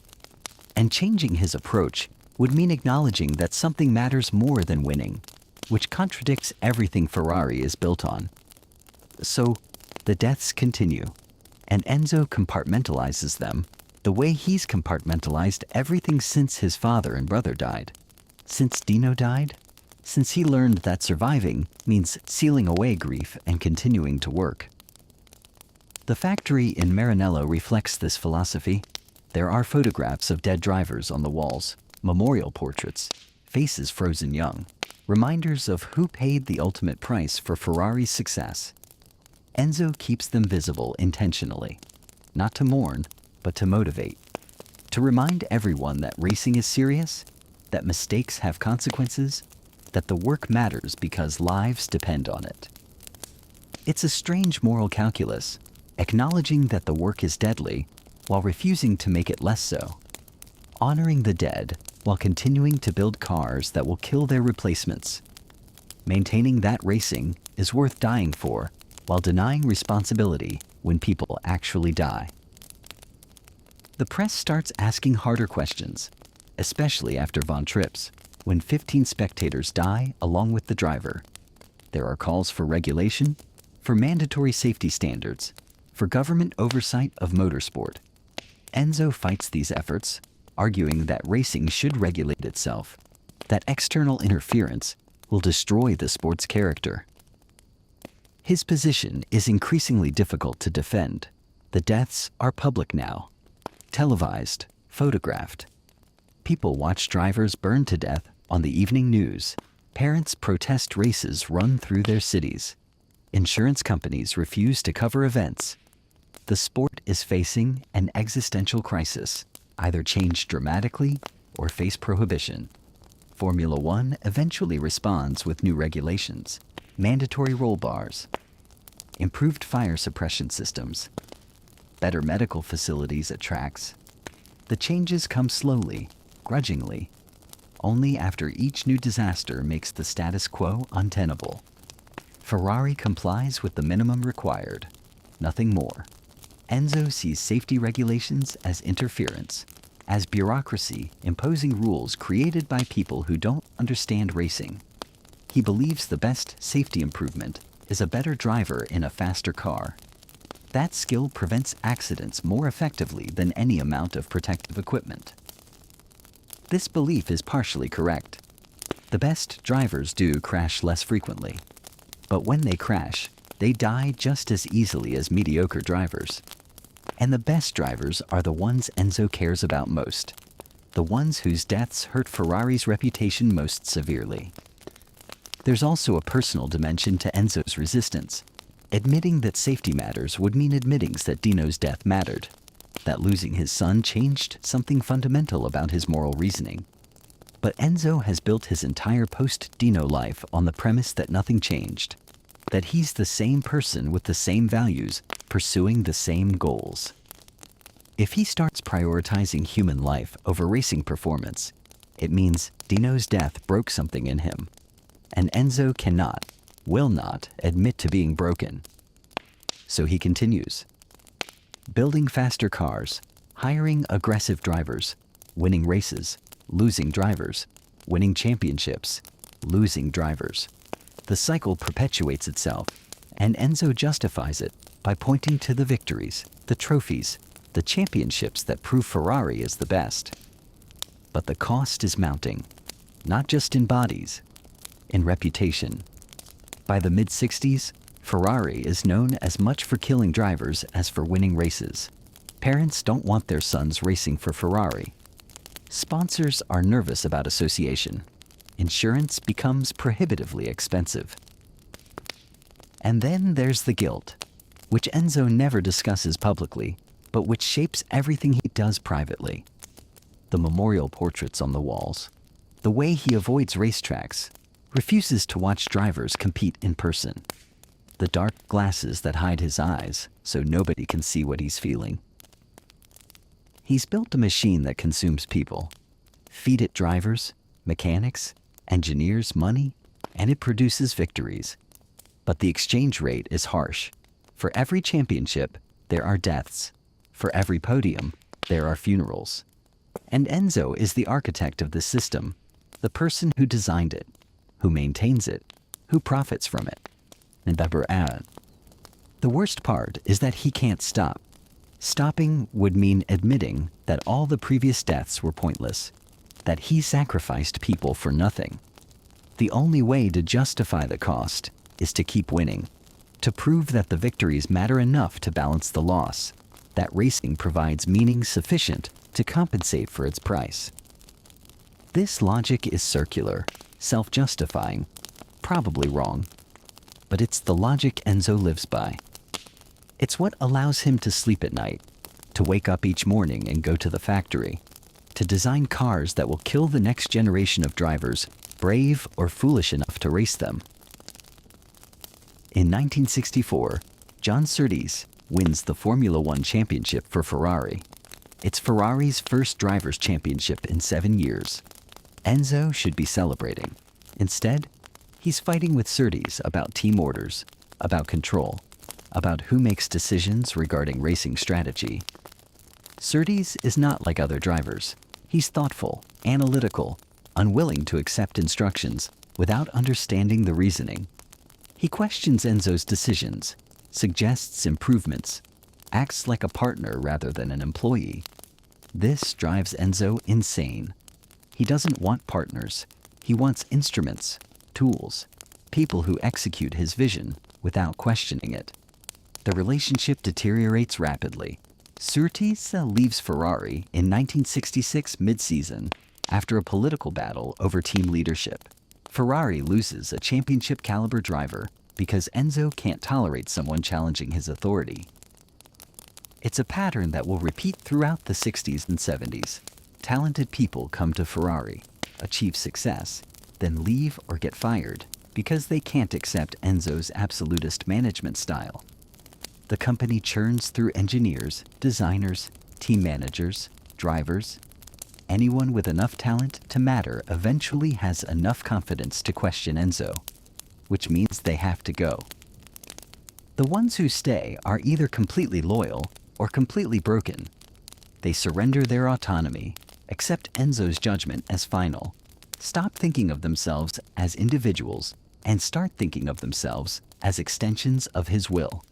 It's cultish, unhealthy, probably abusive. It's also how Ferrari continues to win. Because for all his flaws, for all the deaths and conflicts and impossible demands, Enzo understands racing at a level nobody else does. He knows how to build winning organizations. He knows how to extract maximum performance from people and machines. He knows how to focus resources, how to prioritize, how to make the ruthless decisions that separate champions from competitors. And he knows something darker, something he learned during the war and relearned with every driver who died. He knows that human life in sufficient quantity becomes a resource, that you can spend lives the way you spend money, carefully or wastefully depending on the situation, that the only way to build something great is to accept that people will die building it, and that their deaths only matter if the thing you're building isn't great enough to justify the sacrifice. This knowledge makes him monstrous. It also makes him effective. Ferrari dominates racing throughout the 60s, not despite Enzo's ruthlessness, but because of it. Other teams are more careful, more humane, more concerned with keeping people alive. Ferrari is more focused, more intense, more willing to risk everything for victory. The question is whether it's worth it, whether the championships and victories and automotive achievements justify the cost in human life, in damaged relationships, and the psychological toll on everyone who works for Ferrari and lives with the constant awareness that mistakes are fatal. Enzo never answers this question directly, but his actions answer it. He keeps building cars, keeps racing, keeps demanding more speed, more performance, more excellence regardless of cost. And the Prancing Horse continues to win, continues to kill, continues to represent something that's simultaneously beautiful and terrible. The absolute refusal to let anything, including death itself, interfere with the pursuit of being fastest. Chapter 10. The Man in Black. After Dino's death, after the accumulation of drivers lost, after decades of compartmentalizing grief into motion, Enzo Ferrari becomes something other than human. Not literally. He's still flesh, still aging, still mortal. But functionally, psychologically, he transforms into a symbol of himself, a performance of Enzo Ferrari, rather than a person. The dark glasses never come off in public now. Winter, summer, indoors, outdoors, the black lenses remain. People joke that they're welded to his face, but nobody jokes to him directly. The glasses create a barrier, make eye contact impossible, turn every conversation into a negotiation with an inscrutable force rather than a human being. His uniform becomes equally invariable: dark suit, white shirt, subdued tie. The clothes are expensive but not flashy, tailored but not fashionable. He dresses like he's perpetually attending a funeral, which in a sense he is.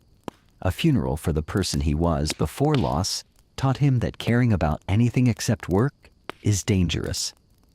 He's in his 60s now, moving into his 70s. The factory in Maranello is his entire world. He lives nearby, sleeps minimal hours, arrives before dawn, and leaves after dark. People bring problems to him. He solves them or dismisses them. Then he returns to the work. approving designs, reviewing test data, managing the political relationships that keep Ferrari competitive. The company is larger than ever, hundreds of employees, multiple racing programs, road car production that's actually profitable. Ferrari is no longer a scrappy upstart.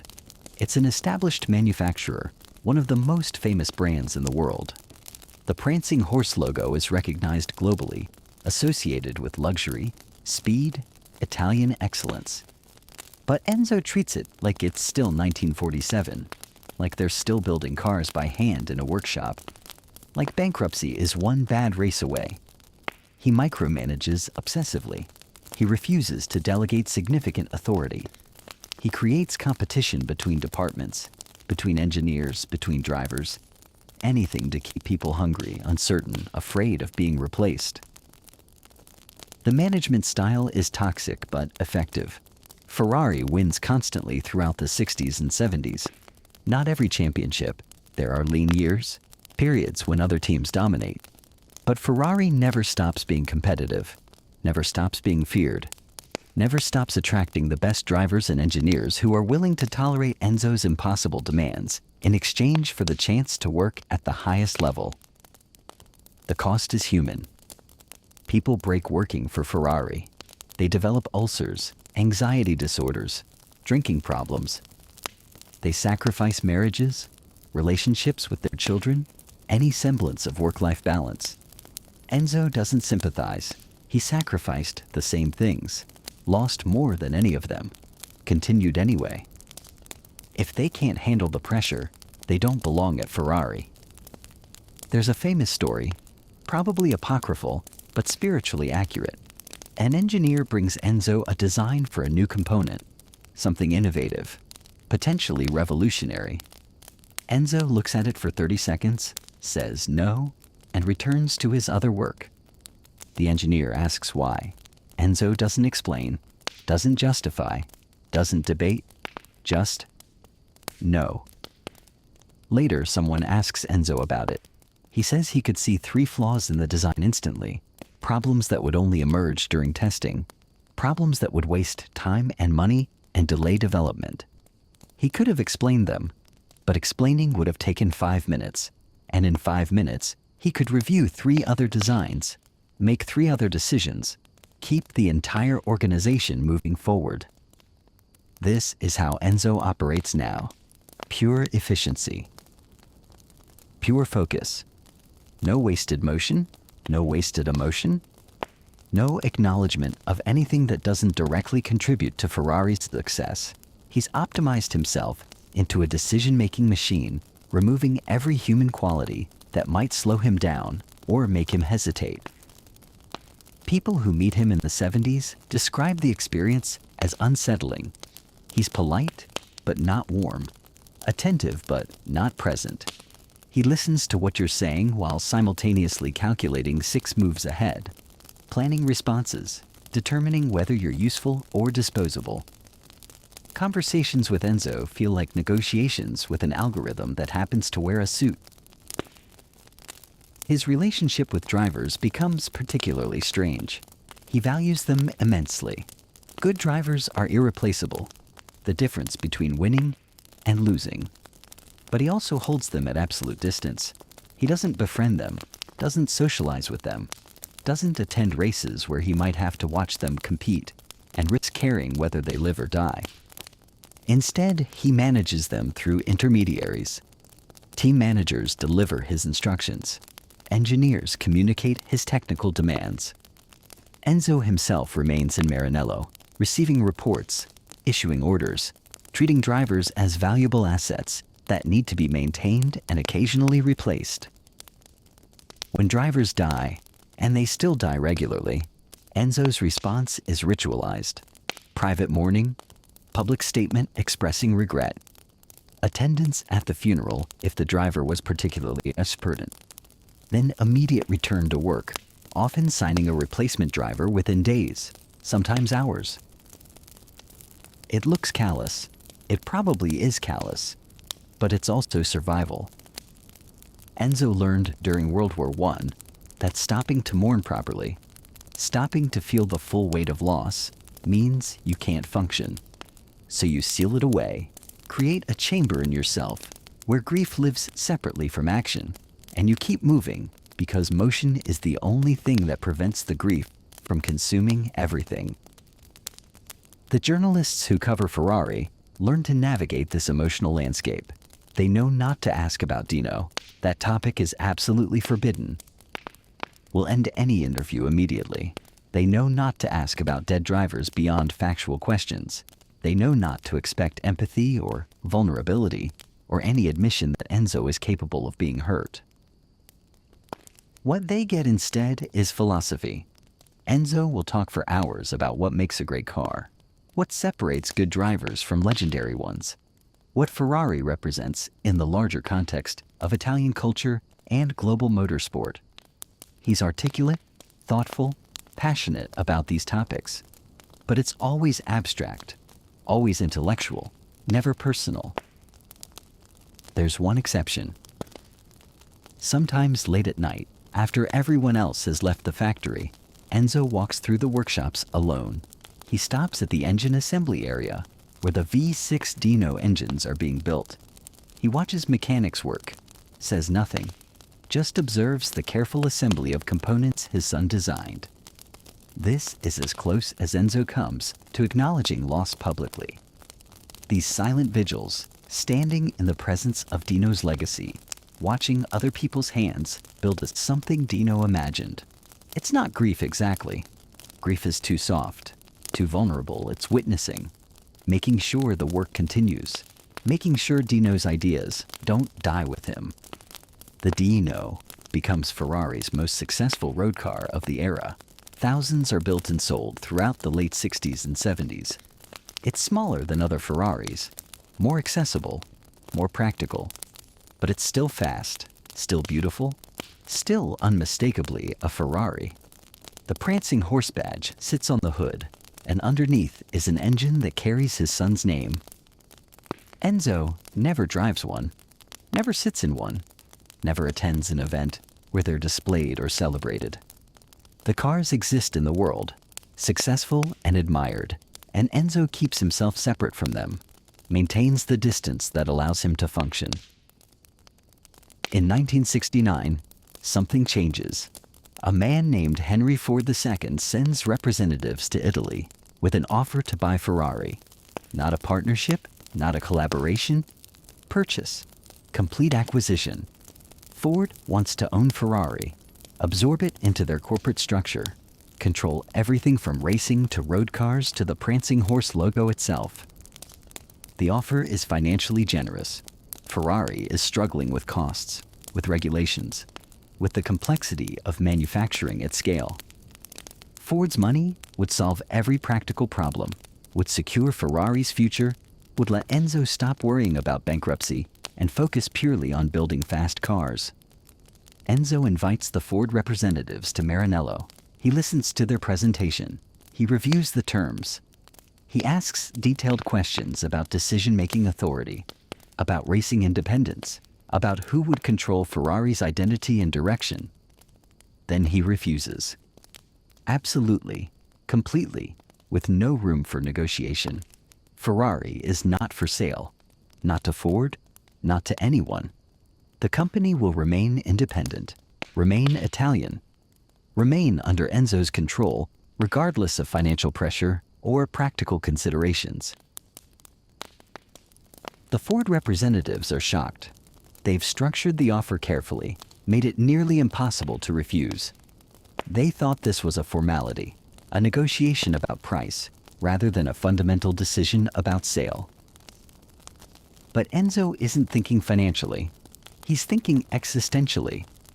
Selling Ferrari means admitting that everything he's built, everyone who died building it, all the sacrifice and obsession and ruthless dedication, all of it can be reduced to a price, a transaction, a line item in Ford's corporate accounting.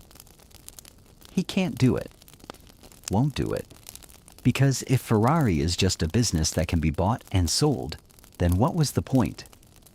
What justified the cost? Why did Dino's death need to produce engines that carry his name if those engines can end up owned by a Detroit corporation that doesn't understand anything except quarterly profits. The refusal humiliates Ford.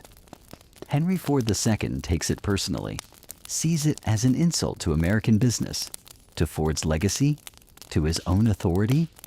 He decides that if he can't buy Ferrari, he'll destroy Ferrari.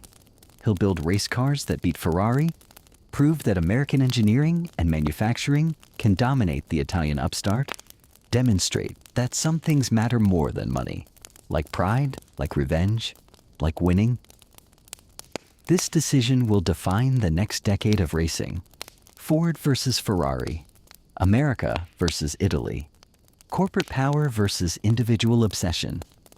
It becomes the most personal rivalry in motorsport history, and Enzo is right at the center of it, wearing his dark glasses, issuing orders from Maranello, refusing to back down, even when Ford brings overwhelming resources to the competition. But that story, the story of what happens when an American corporation tries to break an Italian icon, when money collides with philosophy, when Enzo's refusal to compromise meets Henry Ford's refusal to lose, that story deserves its own telling. Chapter 11. Ford versus Ferrari. The negotiations collapse in the spring of 1963. Henry Ford II returns to Detroit, furious, insulted, determined to prove that Ferrari made a catastrophic mistake by refusing his generosity. The newspapers call it a failed business deal. Ford calls it war. He assembles resources that dwarf anything Ferrari can match. Millions of dollars, hundreds of engineers, the entire industrial capacity of the Ford Motor Company, one of the largest corporations in the world. The goal is simple, absolute. Beat Ferrari at Le Mans, the most prestigious endurance race in motorsport. The race Ferrari has dominated throughout the late 50s and early 60s.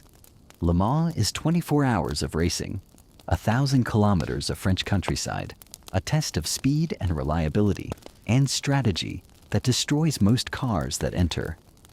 Winning requires perfection sustained across an entire day and night. Ferrari has won it 6 times in the past decade. Ford has never won it. Ford has barely competed in serious racing at all.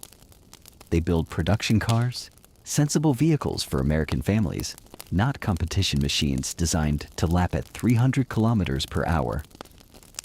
But Ford has money, and in racing, money can buy almost anything except time and experience.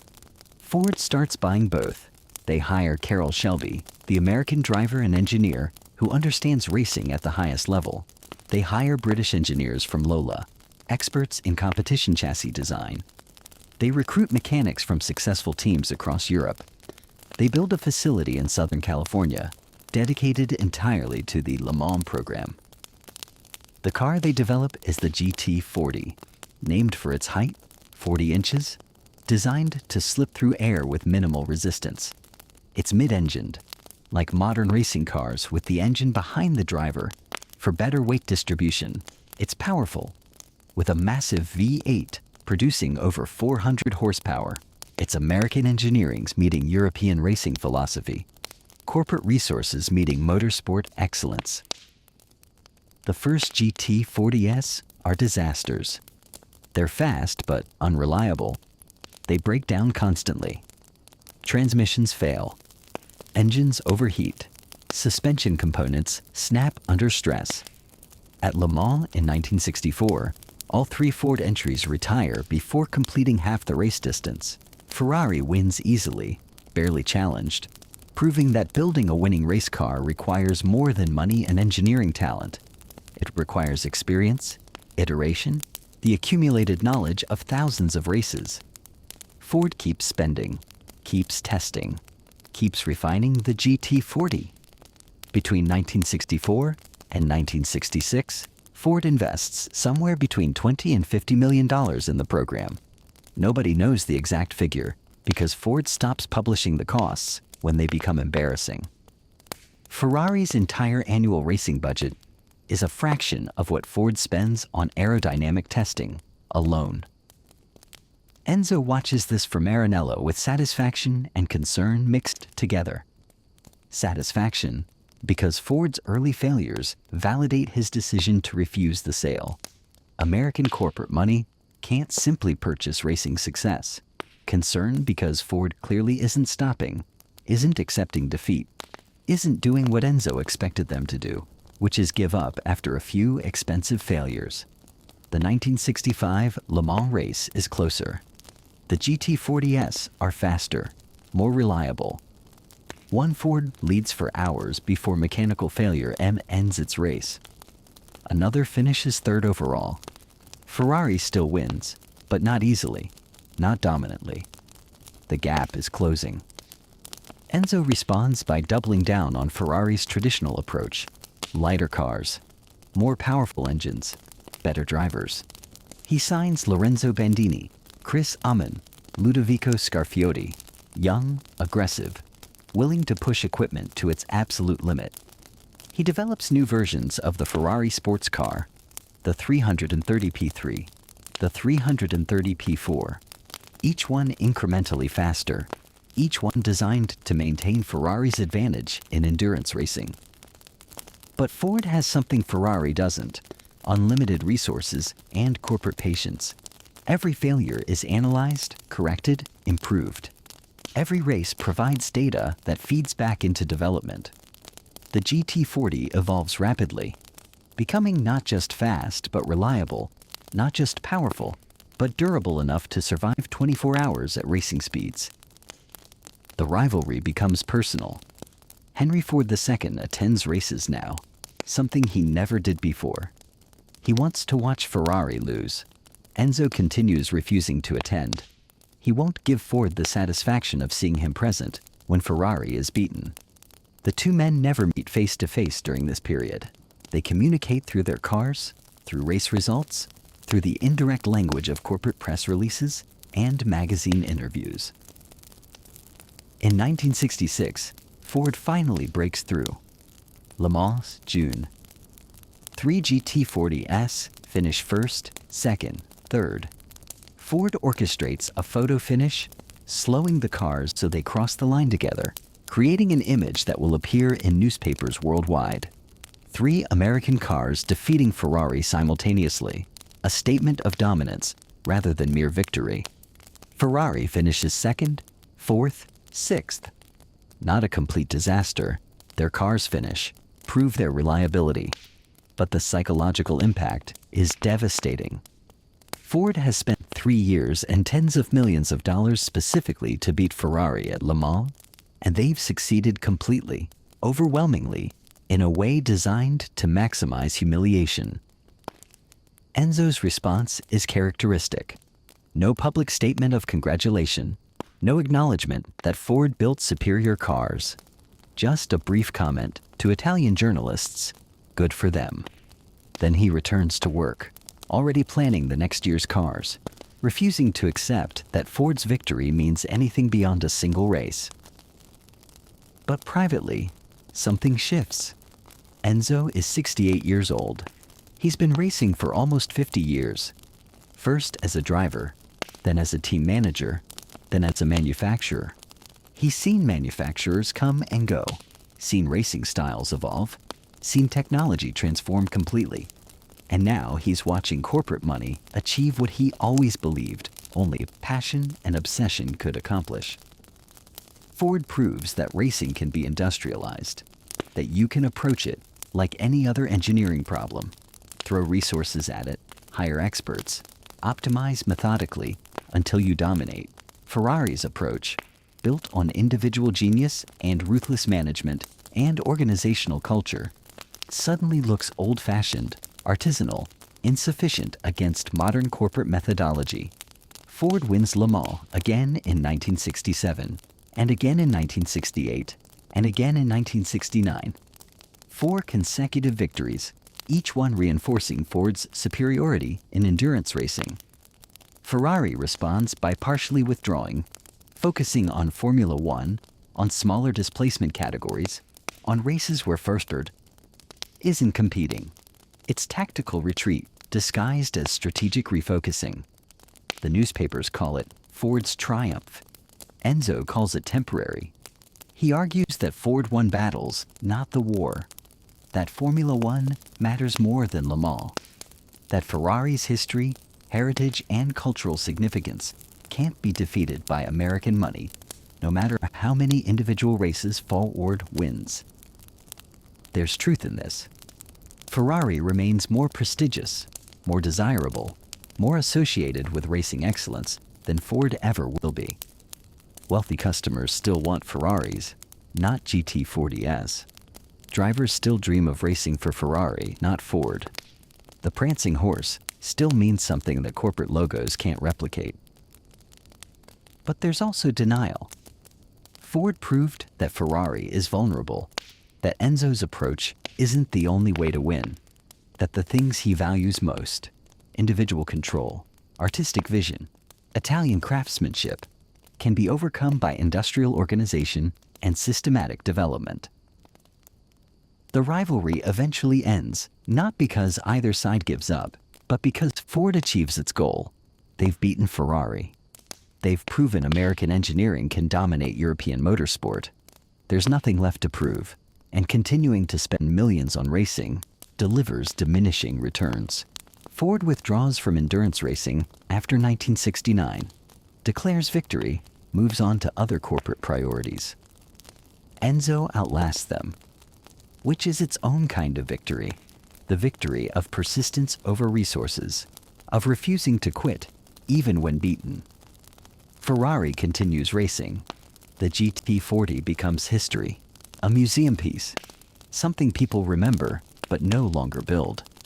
The Prancing Horse continues appearing on cars competing worldwide, decade after decade, long after Henry Ford II is dead, and Ford Motor Company has forgotten why they cared about Le Mans in the first place. But the lesson remains. Enzo learned that Ferrari isn't invincible, that money can defeat passion if there's enough money, and the passion is opposed by corporate determination. This knowledge will shape his final decades, inform his decisions about Ferrari's future, influence his gradual acceptance that the company will eventually need to survive without him. Chapter 12. The Factory and the Fortress. By the 1970s, Enzo Ferrari has split himself into two people occupying one body. There's the public Enzo, Il Commendatore, the man in the dark glasses, the icon who appears in magazines and documentaries representing Italian automotive excellence. And there's the private Enzo, aging, increasingly isolated, living between two families, managing an organization that's outgrown his ability to control it completely. The factory at Maranello is his fortress, the place where he still exercises absolute authority. The complex has expanded enormously since the 1940s. Multiple buildings now, different workshops for different purposes.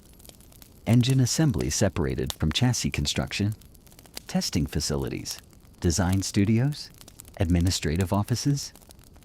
Hundreds of people working in a hierarchical structure with Enzo at the apex, controlling everything through a combination of direct orders and political manipulation. He's created a strange culture inside Ferrari. Departments compete with each other, sometimes sabotaging rivals' projects. Engineers withhold information from colleagues, protecting their ideas, building private kingdoms within the larger organization. Drivers are kept in the dark about car development, given minimal information, treated as replaceable components rather than partners in the racing program. Enzo maintains this chaos intentionally. He believes competition breeds excellence, that comfortable people become lazy, that the only way to keep Ferrari innovative is to keep everyone anxious, uncertain, fighting for position. It's Darwinian organizational theory, survival of the fittest, a key to automotive engineering and racing management. The approach works, in the sense that Ferrari keeps winning races. The 312T Formula One car dominates the mid-70s. Niki Lauda wins championships in 1975 and 1977. Jody Scheckter wins in 1979. Ferrari proves repeatedly that they can still build winning cars, can still compete against better-funded teams, can still identify talent and extract maximum performance. But the approach also destroys people. Engineers burn out, developing stress-related illnesses. Drivers leave mid-contract, unwilling to tolerate Enzo's management style. Mechanics work brutal hours, sacrifice their health, sometimes die in workplace accidents that could have been prevented with better safety protocols. Enzo doesn't apologize for this. He's given his entire life to Ferrari. He's sacrificed family, relationships, any semblance of happiness outside work. If Ferrari demands the same from everyone else, that's fair. That's the cost of excellence, the price you pay to work at the highest level, the sacrifice necessary to build something that matters. His personal life has become impossibly complicated. He's still married to Laura, living part-time in their home in Modena. But he spends increasing time with Lina Lardi and their son Piero, living in a separate apartment, maintaining a second family that exists in parallel to his official one. Both women know about each other. Both accept the arrangement, though acceptance probably isn't the right word. They endure it, navigate it, make compromises because the alternative is losing Enzo completely. Piero is growing up in this strange situation. He's Enzo's son, but can't use the Ferrari name publicly. He attends school under Lina's surname. He knows who his father is, but has to pretend otherwise. Has to maintain the fiction that protects everyone from scandal. It's damaging, confusing, the kind of childhood that creates permanent psychological complications. But Enzo treats Piero differently than he treated Dino.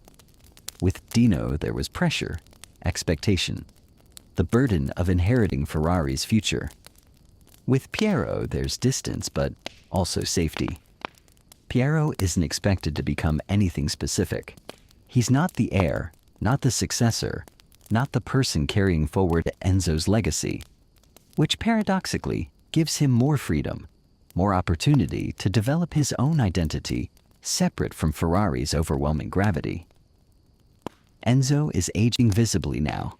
He's in his 70s, moving into his 80s. His health is declining, heart problems, circulation issues, the accumulated damage of 7 decades of stress and obsessive work.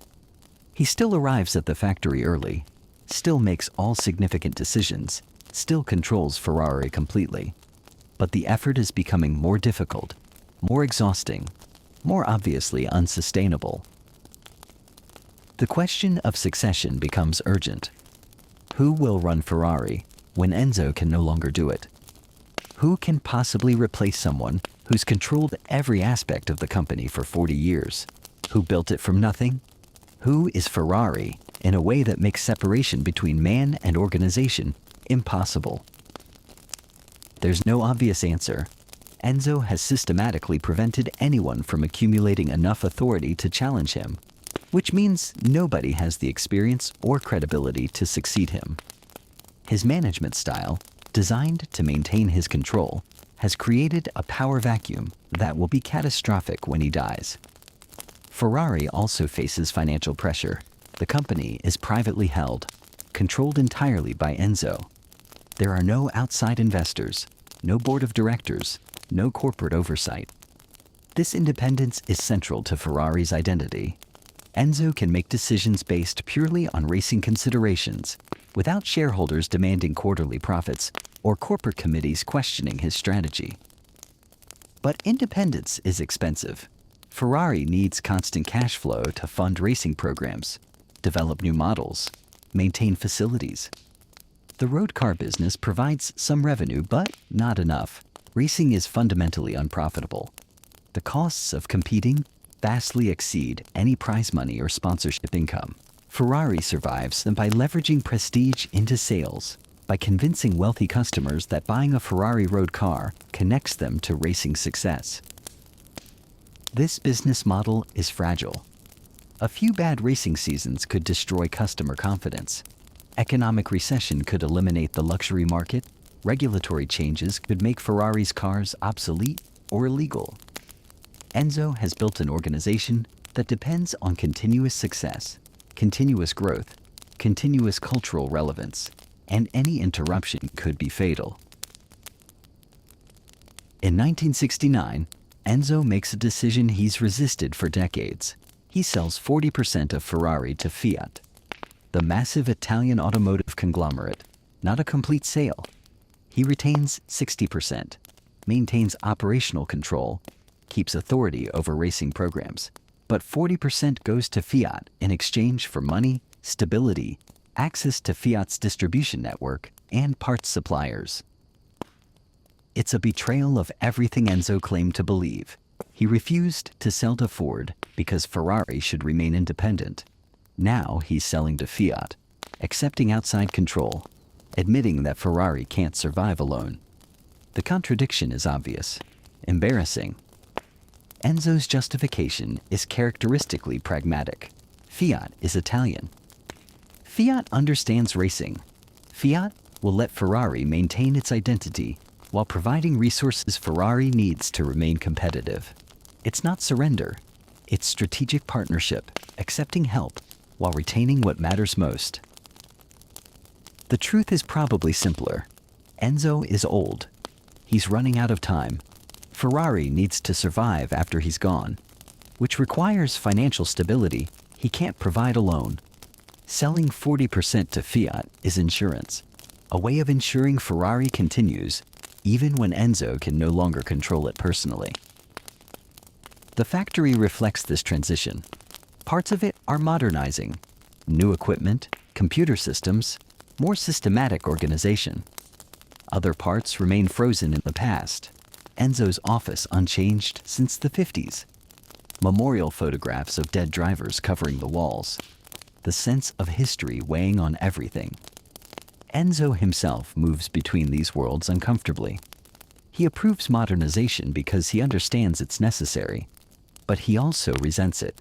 Resents the implication that Ferrari needs to change, that his methods are obsolete, that the future belongs to corporate management and systematic planning rather than individual genius and obsessive control. In 1978, Niki Lauda leaves Ferrari mid-season. He's been the team's star driver, won 2 championships, survived a horrific crash at the Nürburgring in 1976 that nearly killed him.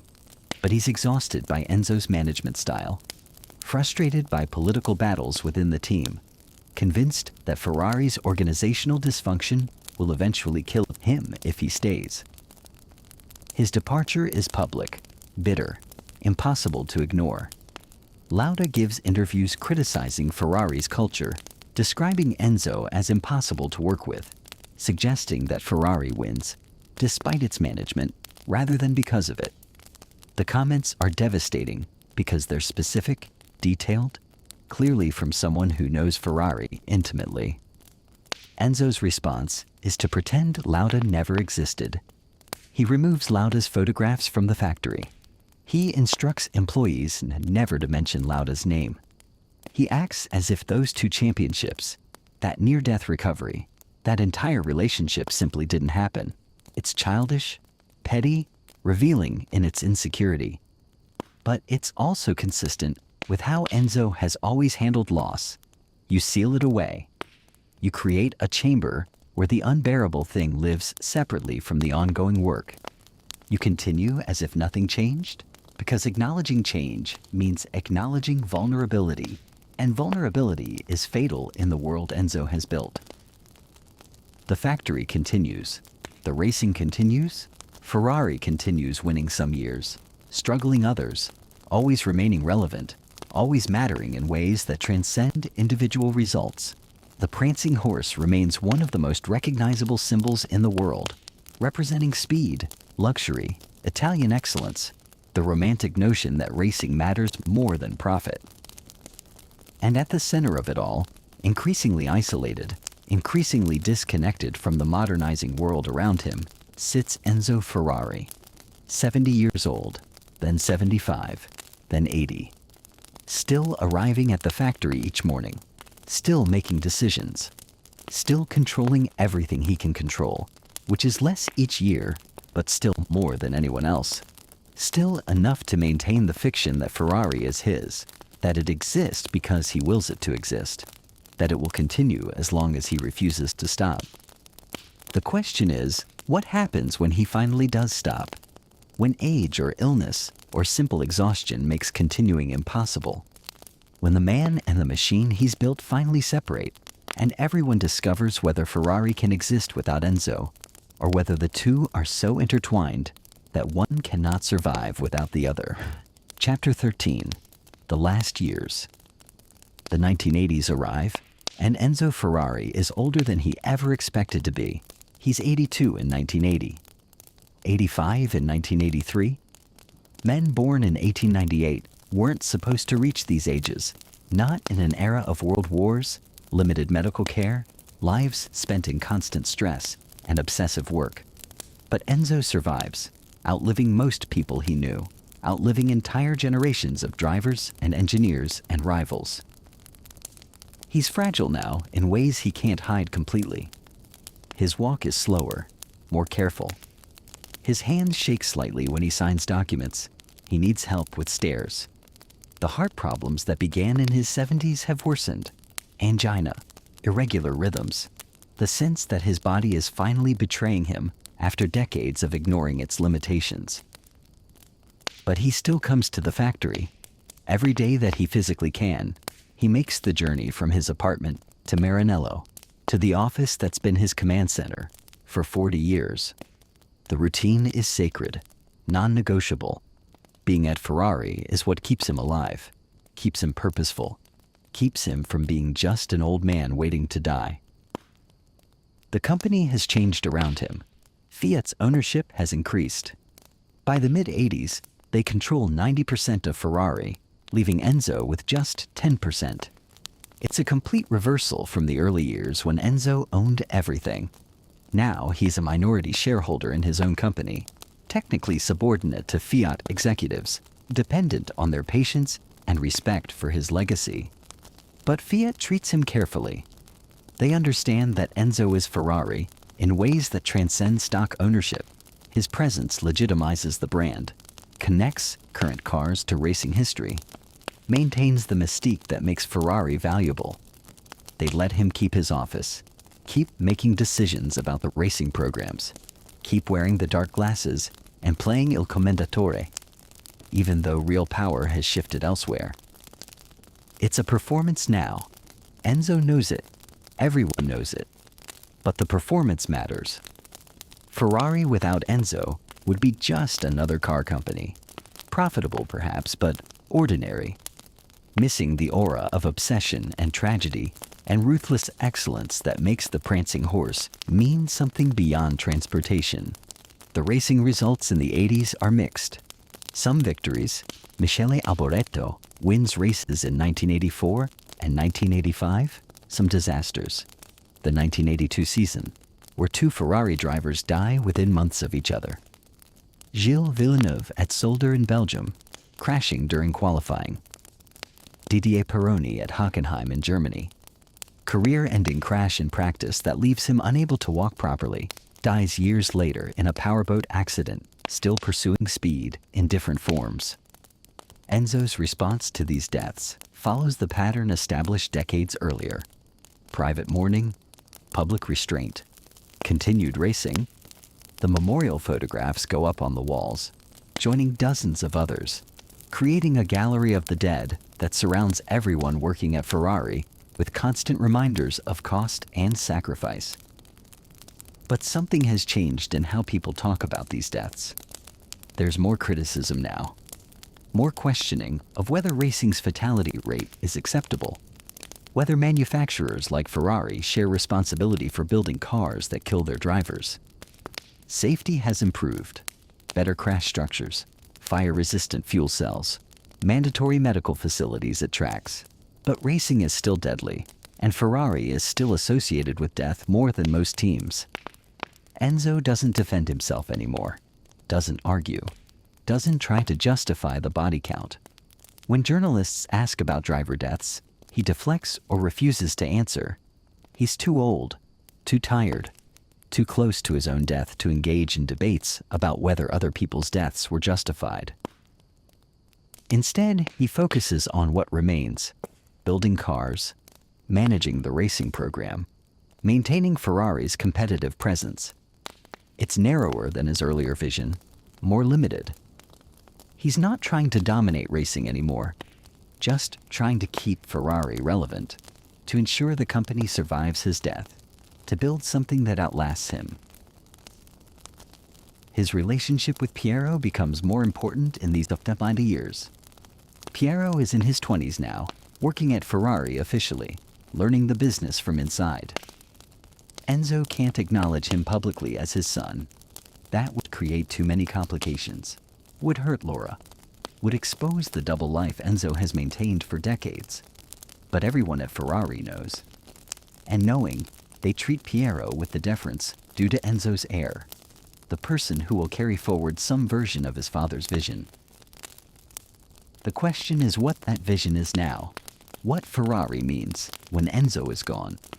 Whether it's possible to maintain the intensity, the obsession, the absolute commitment to racing excellence when the person who embodied those qualities no longer exists. Enzo thinks about this constantly in his final years. He gives interviews, rare, carefully controlled, granted only to journalists he trusts. He talks about Ferrari's history, about the early days, about building cars by hand in workshops that barely had electricity. He talks about racing as art, as philosophy, as something that matters beyond profit or practicality. But he doesn't talk about feelings, doesn't discuss Dino except in the most abstract terms, doesn't acknowledge the decades of grief and loss and sacrificed relationships that shaped everything he built. He's maintained emotional distance for so long that he can't drop it now. Can't suddenly become vulnerable when he spent 70 years proving that vulnerability is fatal. The journalists press him sometimes. They ask about regrets, about whether he would do anything differently, about the cost of building Ferrari. Enzo's answers are consistent. No regrets. Every decision was necessary. The cost was high, but the achievement justified it. Ferrari exists because he refused to compromise, refused to prioritize anything except excellence, refused to let sentiment interfere with winning. It's probably true. It's also probably incomplete. The full truth is more complicated. That Enzo built Ferrari to escape grief. That racing was his way of staying in motion so he never had to be still with his losses. That every car and every victory was simultaneously an achievement and an avoidance of everything unbearable in his personal life. But this truth isn't something Enzo will admit publicly. Maybe not even privately. Maybe not even to himself. In the silent hours when he's alone in his apartment, too old to sleep properly, remembering people and moments that are 50 years gone but feel more real than the present. In 1987, Enzo makes his last public appearance at a race, the Italian Grand Prix at Monza. He's 89 years old, visibly frail, requiring assistance to move through the paddock. People gather to see him. Drivers, team principals, journalists, fans who followed Ferrari for decades. They know this is goodbye, that Il Commendatore won't make many more public appearances, that this might be their last chance to see the man who built the legend. Enzo doesn't give a speech, doesn't wave to crowds, doesn't engage in ceremony or sentiment. He watches the race from Ferrari's pit box, inscrutable behind his dark glasses, observing the cars his company built compete against rivals he's fought for decades. Ferrari doesn't win that day. Piquet takes the victory in a Williams. But Enzo stays until the end, witnesses the conclusion, fulfills his presence. Then he returns to Maranello, to the factory, to the office where he's made decisions for 40 years. The routine continues, reviewing designs, approving budgets, managing the political relationships that keep Ferrari competitive. But everyone can see he's declining, that each day requires more effort, that the machine that is Enzo Ferrari is finally, irreversibly, breaking down. He stops coming to the factory daily in early 1988. His doctors insist. His heart can't handle the stress anymore. He stays home more, receives reports by phone, makes decisions remotely. It's a partial retirement, though nobody uses that word. Enzo hasn't retired. He's just managing Ferrari from a different location, maintaining control, even when physical presence is impossible. Laura dies in April 1988. She's been ill for months, her own body failing, her own time running out. Enzo visits her in the hospital, sits beside her bed, says whatever needs to be said between two people who spent 60 years together without ever quite achieving intimacy. When she dies, he mourns privately, briefly. Then he continues, because continuing is all he knows. 3 months later, in July 1988, Enzo himself is hospitalized. Kidney failure, his doctors say. Complications from heart disease, multiple organ systems shutting down. The final cascade that happens when a body can't maintain itself anymore. He's 90 years old. He's lived longer than anyone expected, achieved more than anyone thought possible. Now time is ending. He spends his last weeks in a hospital in Modena, the city where he was born, the city where his father had a metalworking shop, the city he left and returned to, and left again across 9 decades of motion. Piero visits. Engineers from Ferrari visit. A few old colleagues, survivors from the early years when Ferrari was just a workshop and a dream. Enzo doesn't say much. There's nothing left to say. His life's work exists. The factory, the cars, the racing legacy, the prancing horse that will continue appearing on vehicles long after everyone who knew him is dead.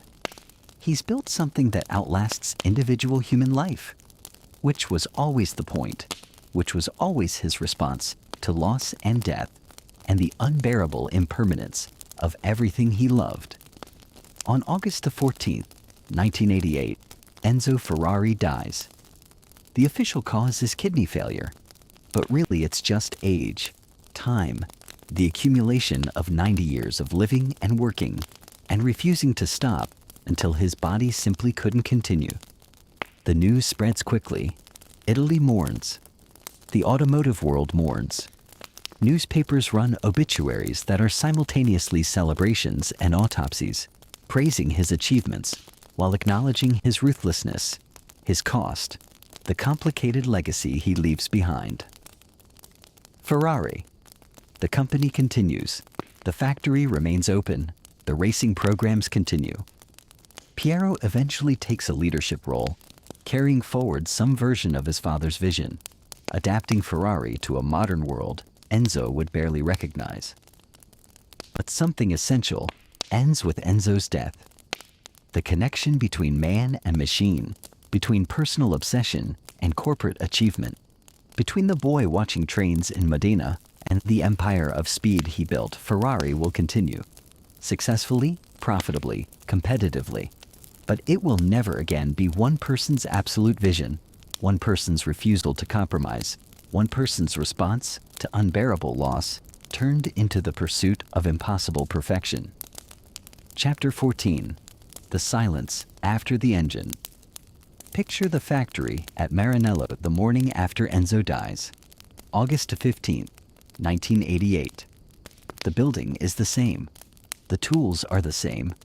The cars being built are the same. But something fundamental has changed. For 40 years, every decision traced back to one man.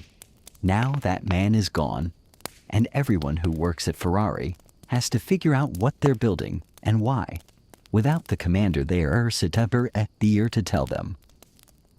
The funeral is held in Modena, in the cathedral where Enzo attended Mass occasionally, more out of cultural habit than religious conviction. Thousands attend. Italian politicians, racing drivers past and present, engineers, mechanics, journalists who covered Ferrari for decades. The cathedral fills completely. Crowds gather outside, unable to enter, standing in August heat to witness the end of an era. The service is formal, traditional, Catholic. But the man being mourned wasn't traditional in any sense that word usually means. He was extreme, obsessive, uncompromising to the point of cruelty. The priests speak about eternal rest and peace. The people who actually knew Enzo understand that rest was the one thing he never wanted. That peace would have felt like failure.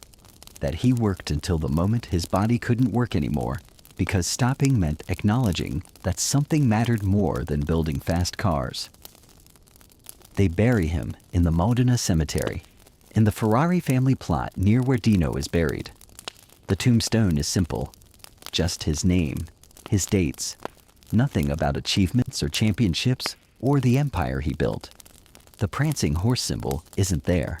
In death, Enzo Ferrari is finally separate from Ferrari the company, the man distinguished from their brand, the human being freed from the mythology. But the mythology continues. In the months after his death, stories emerge. Some true, some exaggerated, some completely fabricated but spiritually accurate. Stories about Enzo's ruthlessness, his manipulation, his impossible standards. Stories about drivers he destroyed, engineers he broke, the people who gave everything to Ferrari and received only more demands in return. Also stories about his genius, his ability to identify talent instantly, to understand what made cars fast at a level nobody else could match, to build an organization that turned individual obsession into sustained excellence. The way he could look at a driver's lap times and know exactly what they were doing wrong. The way he could hear an engine and diagnose problems by sound alone. Both sets of stories are true. Enzo was simultaneously brilliant and monstrous, visionary and destructive, the architect of something beautiful that required terrible sacrifice to build. He understood this about himself, never apologized for it, never pretended to be other than what he was, someone who valued winning above human comfort, who believed excellence justified any cost, who built his entire life around outrunning grief and loss and the unbearable awareness that everything he loved would eventually end. Ferrari. The company faces an identity crisis. For months, there are questions about whether it can survive without its founder. Stock prices fluctuate. Customers worry. Competitors sense vulnerability. Fiat, which now owns 90% of Ferrari, has to decide whether to maintain Ferrari's independence or absorb it completely into corporate structure. They choose independence mostly. Ferrari remains a separate brand, maintains its own facilities, keeps the racing programs that define its identity. But there's more oversight now, more financial discipline, more professional management, replacing Enzo's personal dictatorship. It's healthier organizationally. It's also less intense, less singular, less willing to sacrifice everything for the chance to be fastest. The racing results improve, ironically. Ferrari wins the Formula One Constructors' Championship in 1999 and then dominates the early 2000s, winning championship after championship with Michael Schumacher driving. The success is greater than anything Enzo achieved in his final decades. But it feels different. More corporate, more systematic, less connected to individual vision. Piero Lardi Ferrari becomes vice chairman eventually, acknowledged publicly as Enzo's son after decades of secrecy. He helps guide Ferrari through the transition from Enzo's personal fiefdom to modern corporation, balancing tradition with innovation, maintaining the brand's mystique while adapting to contemporary business realities. He's not his father. Nobody could be. But he carries forward some essential quality, some understanding of what Ferrari means beyond quarterly profits or stock performance.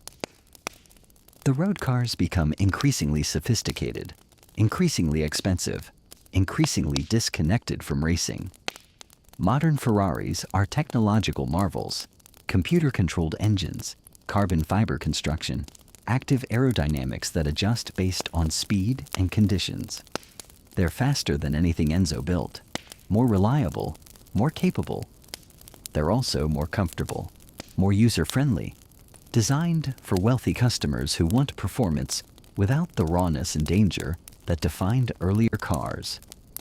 This evolution would probably horrify Enzo. He believed racing cars should be barely civilized, that making them comfortable meant compromising their purpose. that buyers should accept discomfort as the price of speed. Modern Ferraris reject this philosophy. They're fast and comfortable, powerful and refined, proof that you can build incredible machines without requiring suffering from their operators. But something is lost in this refinement, the sense that driving a Ferrari connects you to racing's danger and intensity. The knowledge that you're operating a machine built by someone who cared more about going fast than keeping you alive. The romantic notion that great cars require sacrifice, dedication, acceptance of risk that most people find unacceptable. The Prancing Horse symbol remains, appearing on every Ferrari built, carrying forward Francesco Baracca's legacy and Enzo's appropriation of it. New customers know the symbol means luxury and performance. They probably don't know it came from a fighter pilot who died in World War I, given to Enzo by a grieving mother, adopted as a statement that speed and death are inseparable partners in any worthwhile endeavor. The factory at Maranello stands unchanged in some ways, transformed in others. Parts of it are museums now, Enzo's office preserved exactly as he left it, the memorial photographs still on the walls, tours given to visitors who want to see where the legend worked.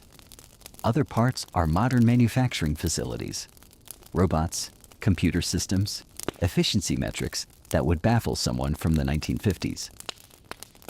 The dichotomy reflects Ferrari's current identity, one foot in history, one foot in the future, selling nostalgia and innovation simultaneously, maintaining that Ferrari means something special, something connected to racing heritage and Italian craftsmanship, while producing cars using techniques that are universal, global, detached from any particular culture or tradition. In the decades since Enzo's death, racing itself has changed fundamentally. It's safer now. Drivers wear Hans devices that prevent basilar skull fractures, race in cars with massive crash structures, benefit from immediate medical care that prevents deaths that would have been inevitable in earlier eras. The fatality rate has dropped dramatically. Drivers can have long careers, retire peacefully, watch their children grow up. This is obviously better, obviously more humane, obviously the result of people refusing to accept that racing must be deadly. That progress means reducing risk while maintaining competition. But it also means modern racing is something Enzo wouldn't quite recognize. Less dangerous, more regulated, more focused on technology than human courage. The relationship between man and machine has changed. Drivers are still skilled, still brave. But they're operating computers as much as controlling vehicles, executing algorithms as much as trusting instinct. Enzo believed the danger was essential, that removing risk meant removing the meaning, that racing only mattered because it asked drivers to accept potentially fatal consequences in pursuit of being fastest. Modern racing rejects this. It says competition can be meaningful without being deadly, that human life matters more than any symbolic of victory, that progress means making excellence safer rather than accepting death as its cost. This is the debate Enzo's legacy provokes. Was he right? Did building Ferrari justify the body count, the destroyed relationships, the ruthless subordination of human needs to organizational goals? Or was he a cautionary tale, an example of someone whose brilliance was inseparable from his cruelty, whose achievements required sacrifices that shouldn't have been asked or accepted? There's no simple answer. Both are true simultaneously. Enzo Ferrari built something extraordinary through methods that were often inexcusable. He created beauty that required ugliness, achieved excellence that demanded suffering, left a legacy that's simultaneously inspiring and appalling. The boy watching trains in Modena, whose father ran a metalworking shop, who lost everything in the First World War and spent the rest of his life running from that loss, he became someone who changed automotive history, who made the Prancing Horse symbol recognized worldwide, who proved that individual obsession could create sustained organizational excellence. He also became someone who accepted too many deaths, maintained too much control, refused too much humanity.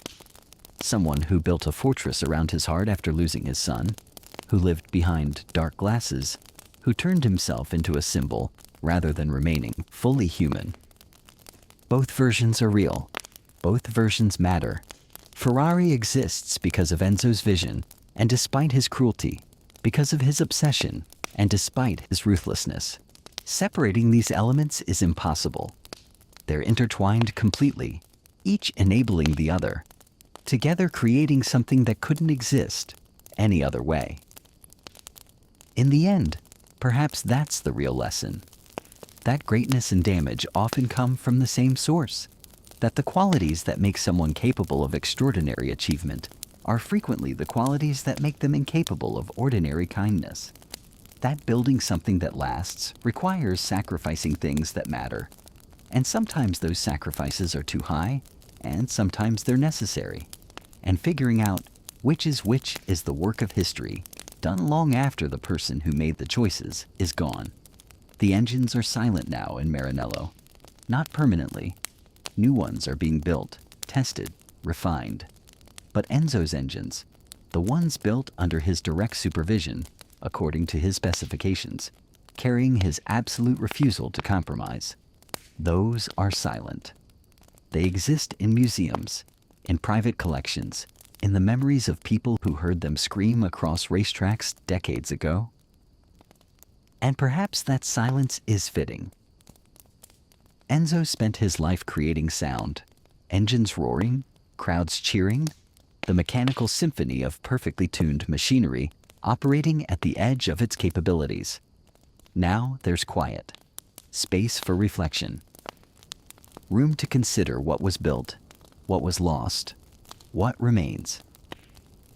The Prancing Horse still runs, on cars racing worldwide, on vehicles driven by people who never knew Enzo, carrying forward something he started in a modest workshop in a city in northern Italy, transformed through obsession and loss and ruthless dedication into a global symbol of speed, beauty, excellence pursued without compromise.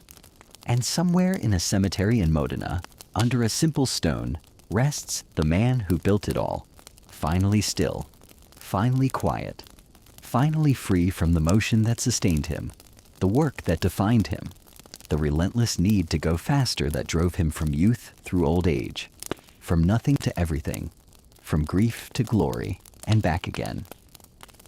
The race is over. The engine is silent.